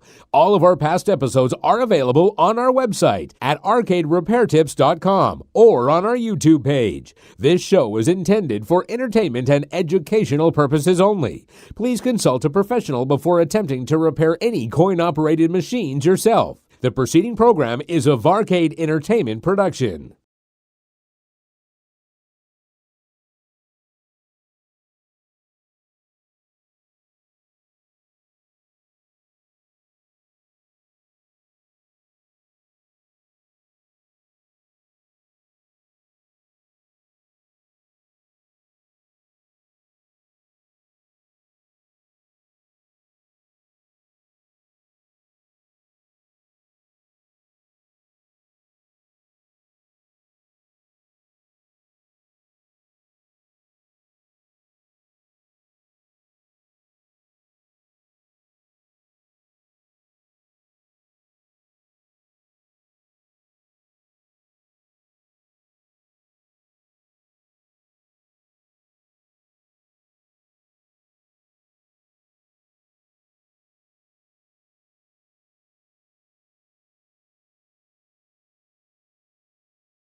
And we're back, everybody, with the after show for episode 87. Golly, 87. That's too many. Yeah, so we're, we've been busy, but we did get some time to chill beforehand. We got to play. My game room is cleaner. Yeah. My wife has been cleaning it up. It kind of got piled full of stuff during COVID because, during COVID, we were just kind of accumulating stuff. Now, this side of the game room is my stuff that I need to take care of, and that's a whole bunch of piled up stuff. But this side where the games are, you can actually walk in and play games now. I was gonna say, we need to have a party now. Yeah, well, it's up once I get this stuff cleaned up. She cleaned it up, and so we actually, for WrestleMania, we had my brother over here and my nephews, and they got to play in here a little bit, which was nice. And so it's been a while since we've had the game room kind of clean enough at least to come into and play. So and I got to play my pinball machines. I haven't played them in a while either, so it's always fun. But Tim, obviously we've been busy. I know you've been busy in April. Was there anything specific, or do you have anything coming up next month that you want to talk about? Well, before, guys who have been watching the show, especially since I've had this job, I've traveling all over the United States. I've met some of you guys on my tour. I've got so much work in my own area that I've actually hired a friend of mine is going to start working and helping me. So not as much travel, but a lot of new stuff that I'm working and doing and putting in a lot of hours. But that's good. It's good for me padding the retirement account one day, hopefully. But, we've got April here is always time we get a lot of rain. And we needed some rain, but then again, we have, with the rain in Texas, you always got storms and stuff. So we've kind of, we dodged a bullet the other day, got some bad. I was in traveling, though. I was up near Mount Pleasant. It got real stormy. I told my boss, I'm like, I'm going to skip this next audit. I'm just going to head. It looked much clearer towards the house, so I'm like, I'm going that way. And so, we just this time of year is always scary. And we know a lot of you probably live in the Midwest. They had tornadoes in Oklahoma, Nebraska, and all up through there. So, hopefully you guys weren't affected by those. But just a realization that, this time of year can be pretty scary around here. For sure. Yeah. So hopefully you guys are all safe. None of you guys were affected by any of that kind of stuff. We have been getting a lot of rain, a lot of storms through here. So, I mean, it has kept it cool, thankfully. But unfortunately, nice. Yeah, we've been getting a lot of rain. So, it is what it is. Jumping General asked, how many games do you guys have in your own collection? I mean, I've got some in storage and some in here. But, I mean, for the most part in here, I've got, let's see, 6 plus 4 18? plus 4 plus 1. So, what's that? 15. I got 15 games in here. Not counting arcade 1-ups. Right. So, but yeah, 15 in here, just actual arcade games. And then I have some in storage, and Tim, you have some in storage too. So, yeah, I just have a couple at the house. At one time I had about 50, and I just have really downsized. When we got rid of our big storage building, we got rid of a lot of them. Yeah, it was. Well, that's what, we gripe about the cost of a new pinball, but I think about it all the time. For what we pay in storage, we could own a brand new pinball game it could be paid for. So, again, we always say that it's kind of like a goal, and now it's going to be hot. Yep. And every time it gets fall, I think we're going to clean the storage out and save some money there. But, my wife even tempted the carrot, said that if I would get rid of my storage payment, I could pay on a hot tub. Oh, there you go. So I could have a hot tub instead of we got a hot tub and a storage payment. Yeah, so I thought that would motivate me, but no, it's still going to be a lot of work.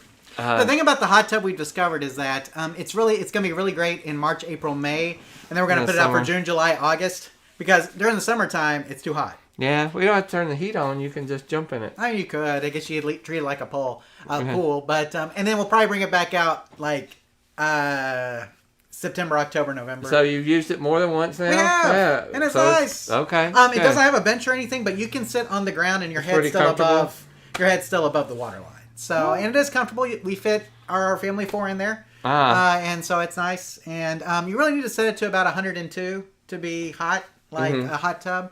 And we are testing our chemicals and everything, putting some, cleaning stuff in there and everything. But yeah, I mean, and the nice thing about the inflatable one is I can put it up and take it down. Yeah. So nice. So summertime gets here, we're probably not going to use it a whole bunch because it's hot. So we'll take it down.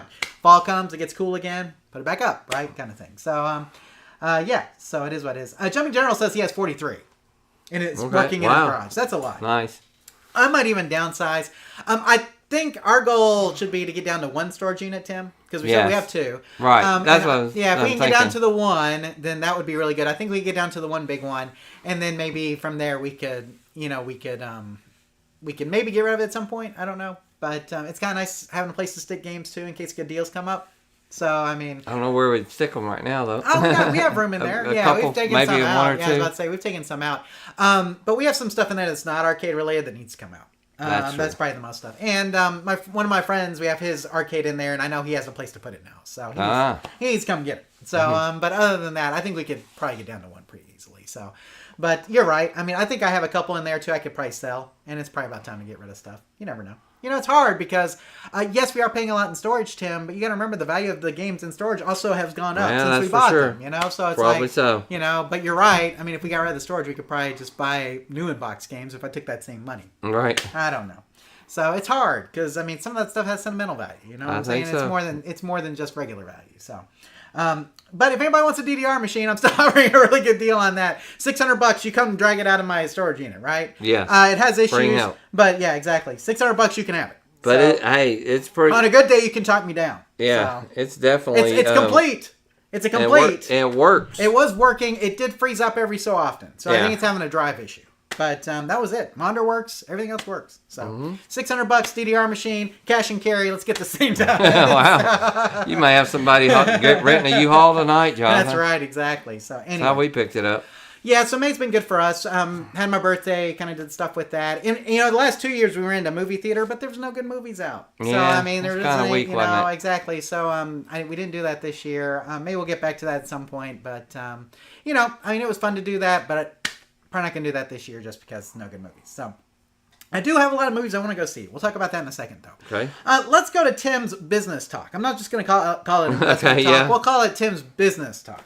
So, Tim's business talk. Tim, we discussed something today, and that was Carvana. Yeah. We mentioned that at the end of the normal live show.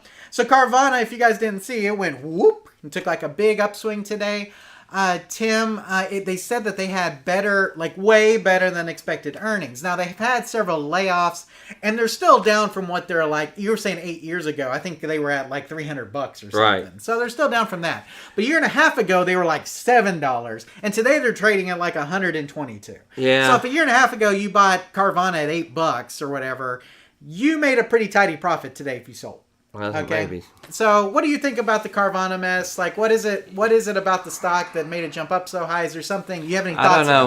About? We get into these kind of fad stocks. People just kind of jump on the bandwagon. They go high, but I look for it to go way back down. Now, we should say, I don't think $7 is where it should be, but not $100 either. Now, we should say that Carvana, for those of you guys who don't know, is a company that sells cars online, vehicles online. They're famous for having car vending machines, which I don't know if they actually have any of those anymore. But their advertising, that's one of the things they said, is they have car vending machines, right? Mm-hmm. Now, with that said, they've been in trouble for, licensing, in titles. Sometimes they won't send companies titles. They won't pay to get the car licensed in certain states. There's been some issues with that. I don't know if that's all behind them or not. Some of that stuff seemed pretty shady. And the people who run the company seem a little shady. But the thing about it is I don't think that online car sales are going anywhere. What about you, Tim? Yeah, I don't know. I of course, if we go to buy a car, the first thing we're going to do is go online and look. Sure. And but it's different when I can go online and go to the Ford dealership here and then look at it before I pull the trigger. Exactly. It's really weird pulling the trigger on something, just hoping it shows up. And then on their end, buying. What if I say, to my best of ability, everything is great, and then they get it, and there's something really wrong with it, and I really didn't understand. Am I going to get sued back from them or something? I don't know. It's just one of those things I'd rather do in person. Yeah. Oh, Tim, Russell just donated $20. He says, let's celebrate their third super on the live stream. Yes, thank you so much. That's awesome, Russell. Thank you so much for your support. We greatly appreciate it. So awesome. Thank you. So you're exactly right, Tim. It's totally different having a dealership experience where you can actually go and see Which I'm not fond of. I hate buying a car. It's one of the... Do you ever feel... I feel like every time I walk into a dealership, they're trying to separate me from my money. Yeah, You know what I'm saying? And it's like I have an amount I want to pay, but then, if they can't make it on the front end, it's like they got to make it on the back end. And there's Right. all this mumbo jumbo and stuff. I'm like, just tell me how much the car is. And I remember the last time I bought one, I had already got pre-approved at my credit union for 2.9% interest. Golly, it's been a long time. Yeah. So I went in and told the guy, dude, I've got the money. Let's get a price. And we agreed on a price. I'll bring you that check. Don't worry about nothing else. You should really let me run your credit. No, it'll affect my credit score. I don't need it. You're not going to beat it. And I don't care if you do. I like my bank. It's local right here. 2.9% interest.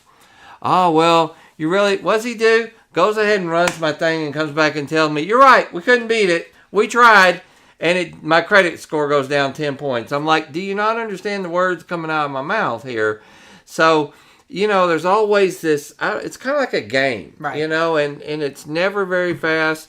So, I don't know. Maybe I would look into Carvana, but as anybody, I'm curious in the live chat, what you're, and when I come from a different era. Have you bought from Carvana? Is that what you're asking? Yeah, have you bought from or just Carvana? online? Would or you Vroom buy or something else? Yeah, right? would you Vroom's buy? got out of business, I think. But, would you buy online and just sight unseen?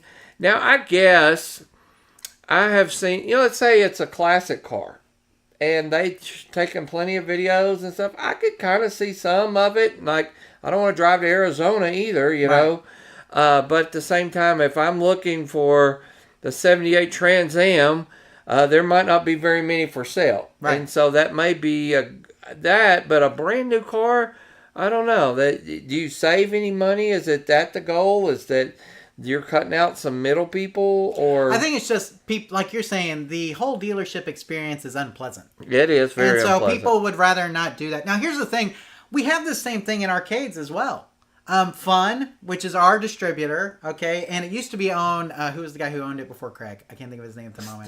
Steve, yes. So Steve, who I dealt with when I bought my X-Men, okay? They're kind of like a dealership for arcade games and pinball machines, right? Right. And so here's the thing. He was able to give me below sticker because he's a distributor, right? Like, and he gets them a little bit cheaper. So he was able to get me below sticker, and I was able to negotiate a really good deal. Dealerships are like that too. Now, here's the problem with dealerships is that some are pretty darn crooked, and some are actually pretty decent. Yeah. And knowing the difference is difficult because sometimes the reviews don't always tell you. And I've dealt with dealerships a lot recently. We bought my wife's car, we bought my car, and I've had two different experiences, and one I would highly recommend and one I would not. Okay? Right.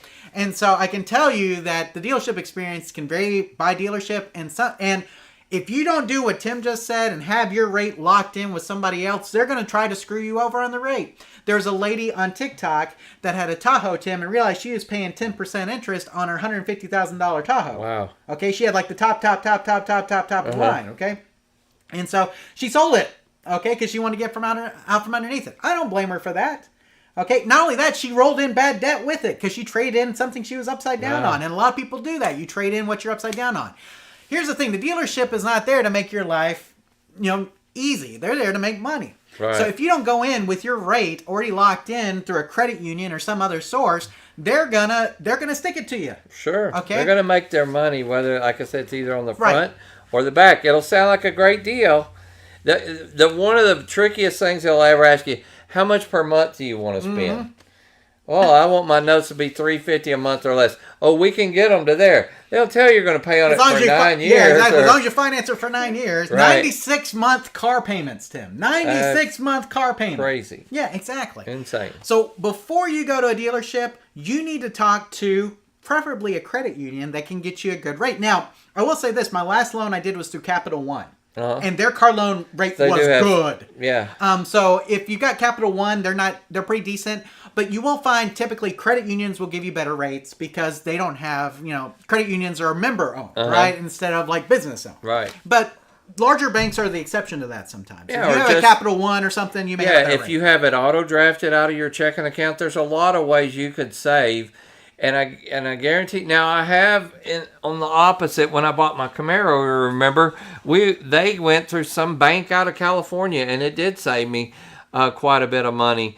But most of the time, it's a lot easier to deal with somebody local that you know or that you can deal with, and they will give you a pre-approval letter. Yes. That pre-approval letter will say, I am approved for this rate at this much. Exactly. Because you tell, like, the credit union, hey, I'm looking at a car that costs $30,000, and, you know, what's the best rate you can give me? And they'll give you the rate back. And you'll have a pre-approval that says, hey, this guarantees that whatever I say, this is the rate and this is how much. Same way with buying a house. Exactly. Do it that way. Yes, shop your rates when you buy the house as well. Now, you can always refinance with houses. You can refinance car loans, too. Yeah. You may not know that. So those of you guys who are in, like, 10%, right now, it doesn't really help to refinance.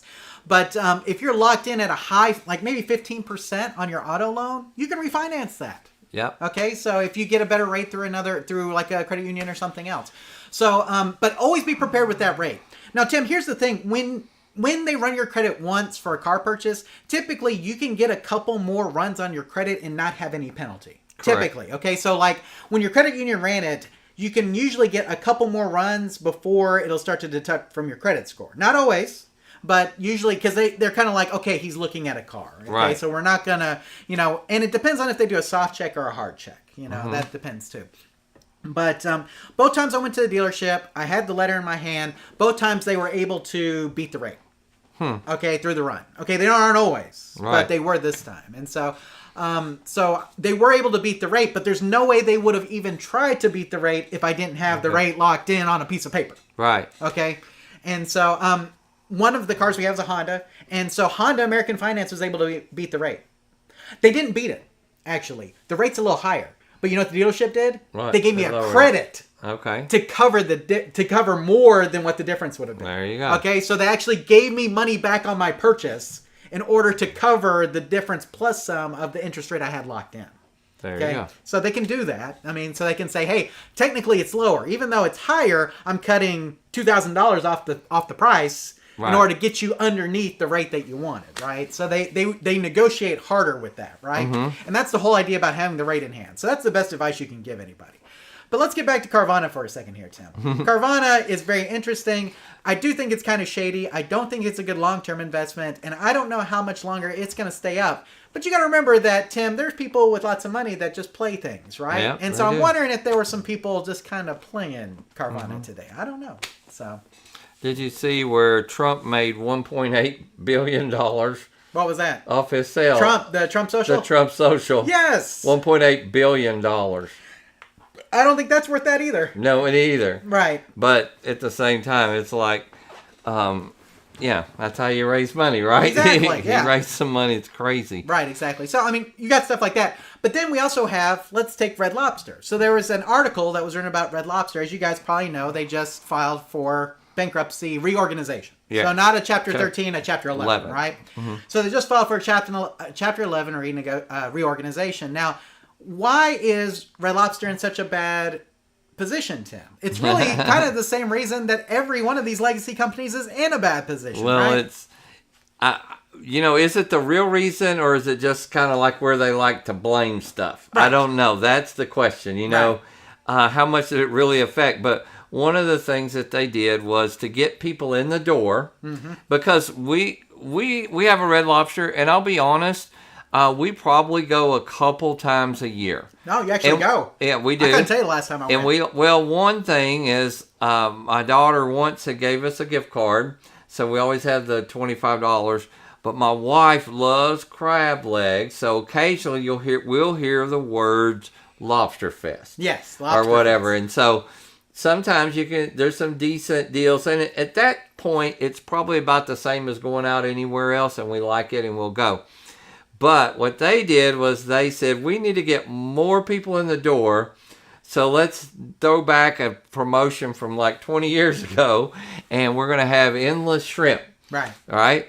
And I can eat some shrimp now. Right. Shrimp's not very big, but, you could keep them coming for me for a while. And especially if I think you ever go to all-you-can-eat buffet and you feel like you have to get stuff because you feel like you got to get your money's worth? They're expensive, Tim. Yeah, they are. And so, I was like, so what they did was they had this all-you-can-eat, and people were literally going and camping and eating for long time.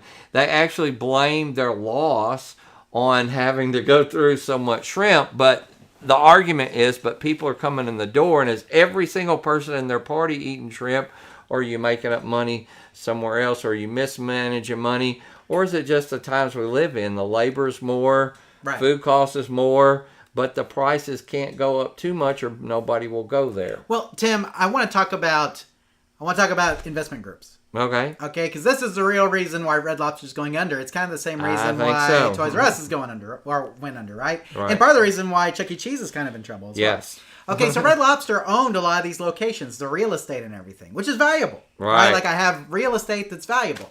So what does an equity investment firm do? They come in, they buy the company, they sell all the real estate to an investment real estate group, and get paid back for it. So automatically they get their money plus some back. But guess what happens now? All the restaurants have rent that they did not have before. And what does the investment group do? See ya. Sells it to the next guy down the line. And what's happened to rent lately? Exactly. Gone up. It's double. So it's fine in the short term because it's kind of like we got all this cash, but then in the long term, it's like, wait, we got to pay rent now. Right. Right. And so that's really one of the things that kind of screwed them, Tim. Same thing happened. This is the same thing that happened to Toys R Us. That's what I said. It's funny. They were trying to blame it on the shrimp. Right. But no, you're right. Right. It's not. It's mismanagement. Right. It's these investment groups that basically just sell off the assets, take the money out of the company, and sell it. Yep. That's what their goal. They would strip you down and just sell you. And they just kill. And if they can make $100,000, they made $100,000. Right. They'll do it. Right. And it's a cycle. And then the next investment company will come in. They'll find some more assets to sell. They'll sell those assets, sell it to the company again. Yep. And when you do that, eventually the company can't hold all the water. Okay, Right. It's taking on water. It's taking on debt. You can't hold all the debt, and eventually you'll have to file for bankruptcy. Well, and another thing that doesn't help Red Lobster, Tim, is that they're not a really popular brand anymore like they used to be. Yeah, it's not the 90s or 80s where it was a go-to place. It's not the hip place anymore. Exactly. It's more like for people who broke a hip place. And most of them haven't been remodeled since the 80s or 90s, and so they look old.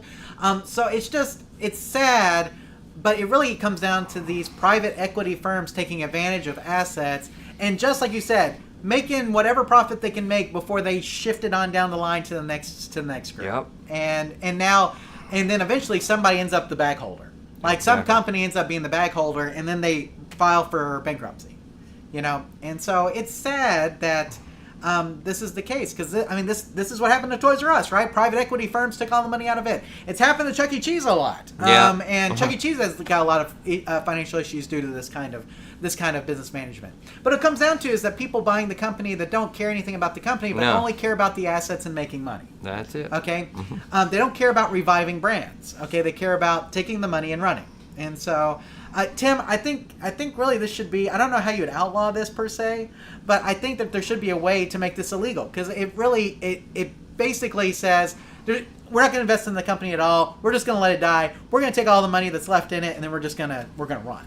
And this is a good segue. You mentioned, should it be illegal? Did you hear what the FTC said the other day? Oh, what did they say? They said that non-compete clauses were illegal, unconstitutional. Yes, and this is something I thought about too. I've had to actually sign non-competes. Have you ever signed a non-compete? And I think that my current job has something similar, like I can't go to work for my competitor or something. Yes, so I have inside knowledge. The whole idea behind a non-compete is so that you won't go to another company and basically take everything you know. So like, let's say I work for a barbecue company and I learn all the secrets to how to make their barbecue, and then I quit and open up John's Barbecue down the street that does the exact same thing, right? So that is the true purpose of a non-compete. The problem is that the non-compete also keeps people from making a living for a certain amount of time at something they're good at. Right. And so this is where it kind of gets murky. Okay? So I see the business owner side of it, I see the employee side of it. Sure. What if here's a great example. I had a friend of mine, she has a non-compete clause, but she's like, the time I signed the non-compete clause, I had a great boss. We had great hours. It was a fun job. Well, that was 10 years ago, and I hate the boss that we have, and they make us work all this overtime. I do not like this company. I want to go to a different company, but I have a non-compete clause that says I can't do the same industry. Right. So here's my thought. I think I actually agree. Now, this FTC ruling will probably end up in court at some point, and so we don't know if for sure it's going to be a final thing. But I think I agree with what the FTC said, and that non-compete should not be a thing. But here's how I get around the taking, like, going to a competitor and taking all the stuff with them. You file it under company secret. Right. Like, you know, and so, like, a company could sue a competitor for hiring away somebody if they use this. Like, let's say I'm a sales guy and I bring all my customers with me to my new job. I think you should be able to say, well, that's company property that they took. So technically, they stole company property when they left. And so now, if I don't take an actual list, if I just start calling customers that I know off the top of my head, and I'm like, hey, I'm working for X company now. If you want to come join me over here, I think that's different. But if you take actual physical, like a computer file or something from the company and then use that at a competitor, I think that at that point, a company can sue you. Okay? Maybe so. If you can do it off the top of your head, if you've got a great memory and you can call your best customers and tell them, hey, I'm over here now, I think that's fine. But I think anything that a company would worry about, they should be able to sue for under the company secret policy or law versus a non-compete. And that allows the person to continue to make a living at what they're good at. And that if they do cross a line that their former employer thought was crossing a line, then the former employer can sue. Would be my point. But it would kind of be like, if we could put it in 80s arcade terms, it'd be like somebody quitting Williams and going to work for Bally. Right. And tell them how they made Defender or something. I get there's a little bit of gray area, you know, where you just want somebody should be able to protect your secrets and like copyrights and things like that. But at the same time, if Bally's paying a lot more and you're not willing to, why can't that guy go and do his skill that he's good at and take it to the company that's willing to pay for it? Exactly. So, like, if I'm moving from Williams to Bally and then I'm like, oh, here's all of Williams' schematics, let's build one just like Williams, I think that would be against the law. Right. But if I'm like, okay, I'm going to bring my designs to the way you guys make pinball, I'm going to design my layout on a Bally system now. Right. I think that's fine, right? Because it's like, okay, I'm designing something from scratch that's new on the system that the company already owns. Not now, but if I were to build it just like Williams with the same electronic components, same boards and everything, then it's kind of like, okay, that's a company secret, right? I shouldn't be doing that. So yeah. Robert is here. He says, greetings from Sweden. I live in the town the ABBA pinball machine was created and first showcased in. Wow. Cool. Thanks for being here, Robert. So, awesome. Robert, what's your opinion of it then? Would that be something because you grew up there, it's local to you, that and you're you probably would a big fan because they're really from Sweden? Be interested in, or maybe know some people that would really like that? I would just kind of pick your brain. We don't think it would be that great a title for us or for anybody that we hang with, but at the same time, maybe we'd like to get your perspective on that. Mm-hmm. And, okay, so we talked business talk. Let's go to sports. That kind of stuff. Let's go to sports. MLB season's going pretty well, Tim. The Astros are terrible, which doesn't hurt your feelings. Exactly, doesn't hurt my feelings. I can't say I'm happy about it, but Texas Rangers are doing decent. I think we're number 2 in the division. As long as we hang in there. We're streaky. As long as we hang in there until our good guys come back, Josh Young, Jacob deGrom, Max Scherzer, then we'll be in good shape. I'm fine. Let's hang around that 500 mark. Yeah. And there's a lot of other teams doing really great. But pretty right exciting. Did you see the inside the park home run? Yes, I did. Wyatt Langford. Yes. How cool is that to hit your first home run, be an inside the park home run? And he was definitely motoring around the bases. That was pretty exciting. He's the 3rd fastest player in the MLB, Tim. You may not know that. I did not know. I knew he was fast just by watching him run the bases. The second fastest player in MLB is Evan Carter. Okay. Who we also have on our team. Wow. So the fastest is the guy for the Reds? Yes, the guy for the Reds. Yes.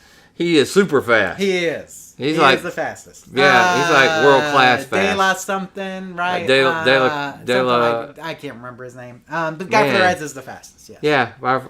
Who's our fan from the Reds? He should be screaming at us right now. That's exactly correct. But anyway, we don't watch the Reds much, but he's a pretty good ball player, right? Absolutely. We played the Reds recently. I think we split with them, or they may have taken more than us. I can't remember. Let's talk about what I'm really passionate about right now, Tim, and that's Dallas Mavericks basketball and Dallas Stars hockey. Right. So last night was a great night in DFW. Yeah. It was a great night. Yeah, good night. Good night. All the way around. Excellent night. So the Dallas Mavericks are playing the LA Clippers, Tim. That series was tied 2-2. Last night, Luka put on a clinic. He a did. Triple-double. 30 points. For some of you old school guys, if you remember how Larry Bird could turn it up during the playoffs, that was a Larry Bird-esque performance. Yeah, it was like awesome. Whole nother level. Yeah, it was beautiful. Beautiful to watch. Yeah, and so Luka and Kyrie are sitting on the bench with, 5 minutes left in the game. Yeah. 6 minutes left in the game. That tells you how that game went. Yeah. So I'm sorry to the LA Clippers fans out there, but when Luka wants to score, he just scores. Right. And I tell you what, guys, don't discount Kyrie. Golly, that guy is awesome too. And then we've got some great defenders. Our defense over the last really good. Over the last 4 games was great. Game 1 was terrible. But over the last 4 games, I feel like our defense was really good. So, good stuff there. And if you guys aren't watching, the NBA playoffs, you should be watching it now. And I want to say the same thing about hockey. This is exciting good stuff. The Celtics look really good. good. Celtics are good, yeah. Yeah, really good. The Bucks, man, they just took care of business. The poor Phoenix Suns had no chance. Nope. So, there's some great basketball to watch right now. And, Tim, I tell you, the funny thing about the series with Dallas and LA is that it reminds me of 90s playoff basketball, where we have these great defensive, more of these defensive mind game style games, where it wasn't so much about offensive scoring all the time. I feel like we've got a lot of that in the current NBA now, but in the playoffs, it's kind of like lockdown defense is now what's important. And it shows. And that used to be more of a thing when you'd watch 90s basketball. Lockdown defense is what won Detroit games. Pistons were so good at it. Absolutely. And you can see it now. And now we're kind of going back to that. Look, offense is great, don't get me wrong.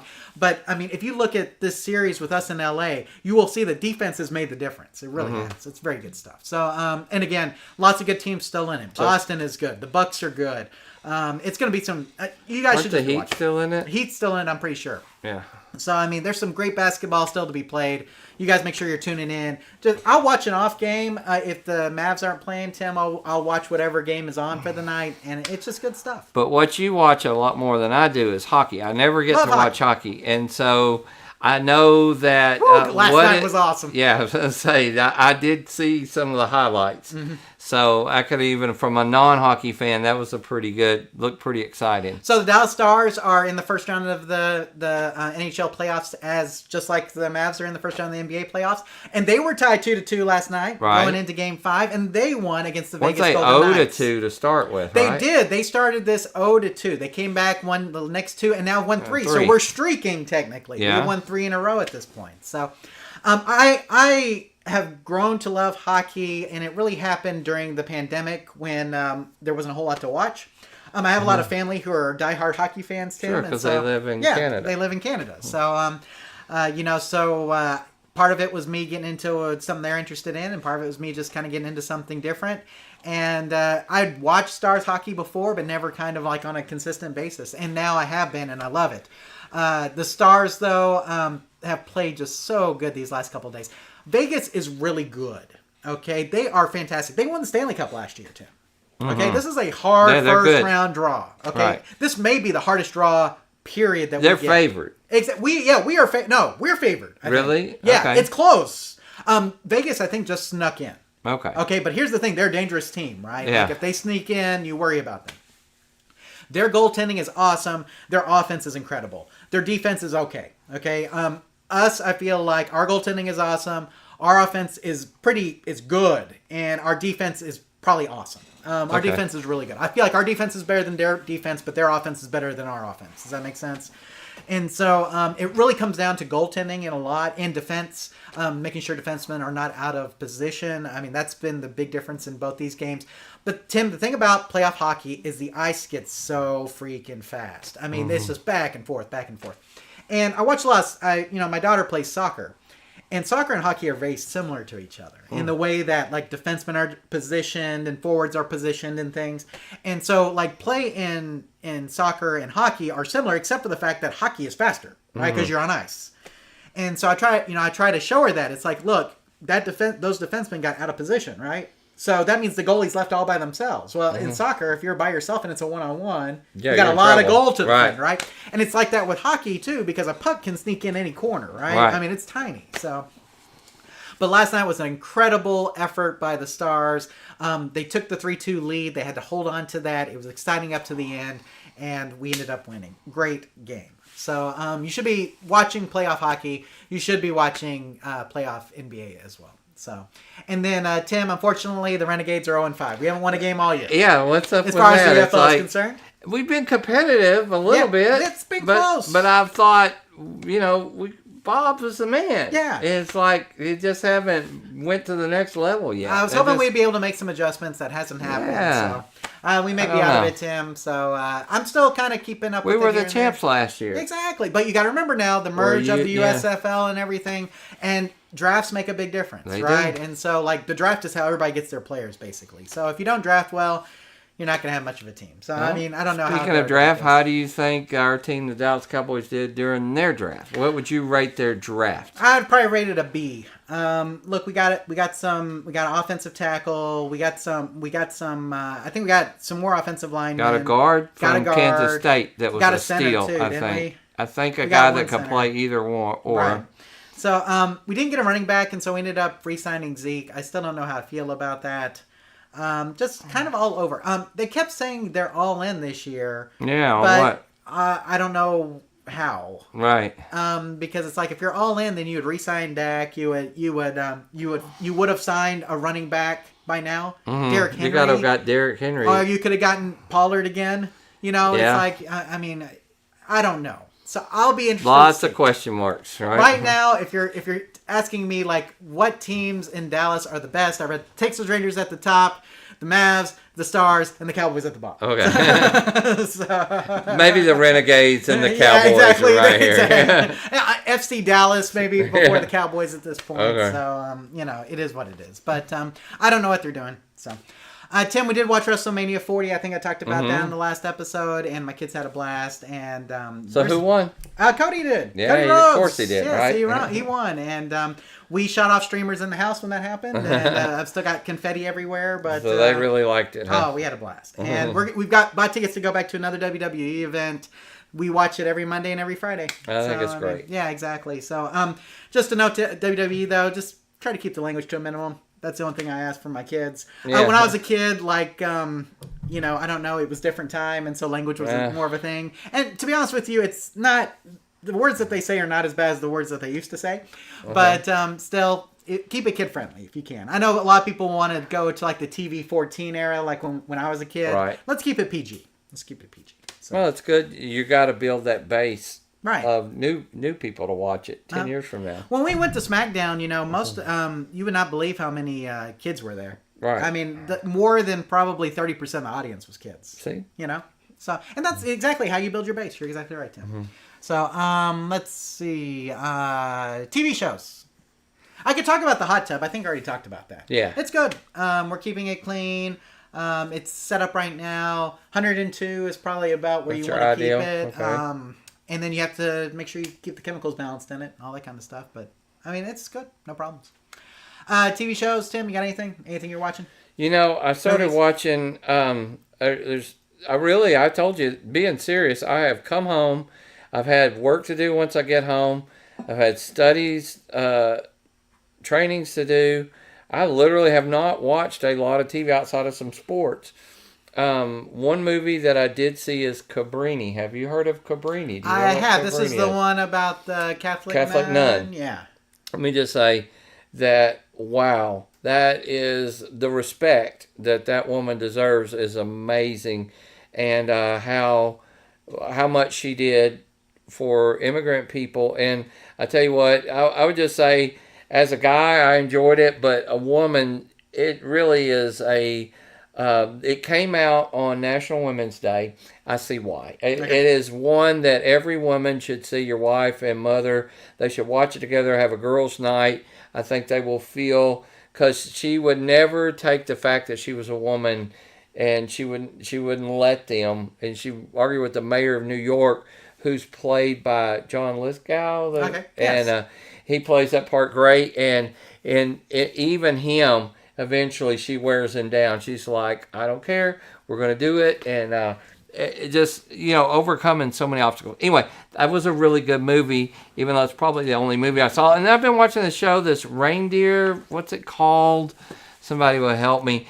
It started off really good, and then it's one of those shows that went so left field and weird. It's a true story. Okay. About a guy, he's kind of down on his luck, and he's just tending bar, and a woman comes in, And they create a conversation. She tells him she's a lawyer and she's a famous lawyer for all these celebrities and stuff, but she's broke and she doesn't have any money, and he feels sorry for her and lets her have a drink.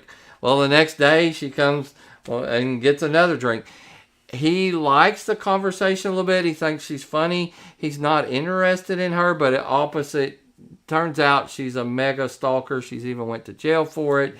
And so the twist, and what's good is, starts getting really good, is then he can't get rid of her. And he wants to be a nice guy. Right. But at some point, it's like, I'm not interested in you. Mm-hmm. And so, that's what it's about. But then it just went way off and about his history and stuff that doesn't have anything to do with her. I don't know.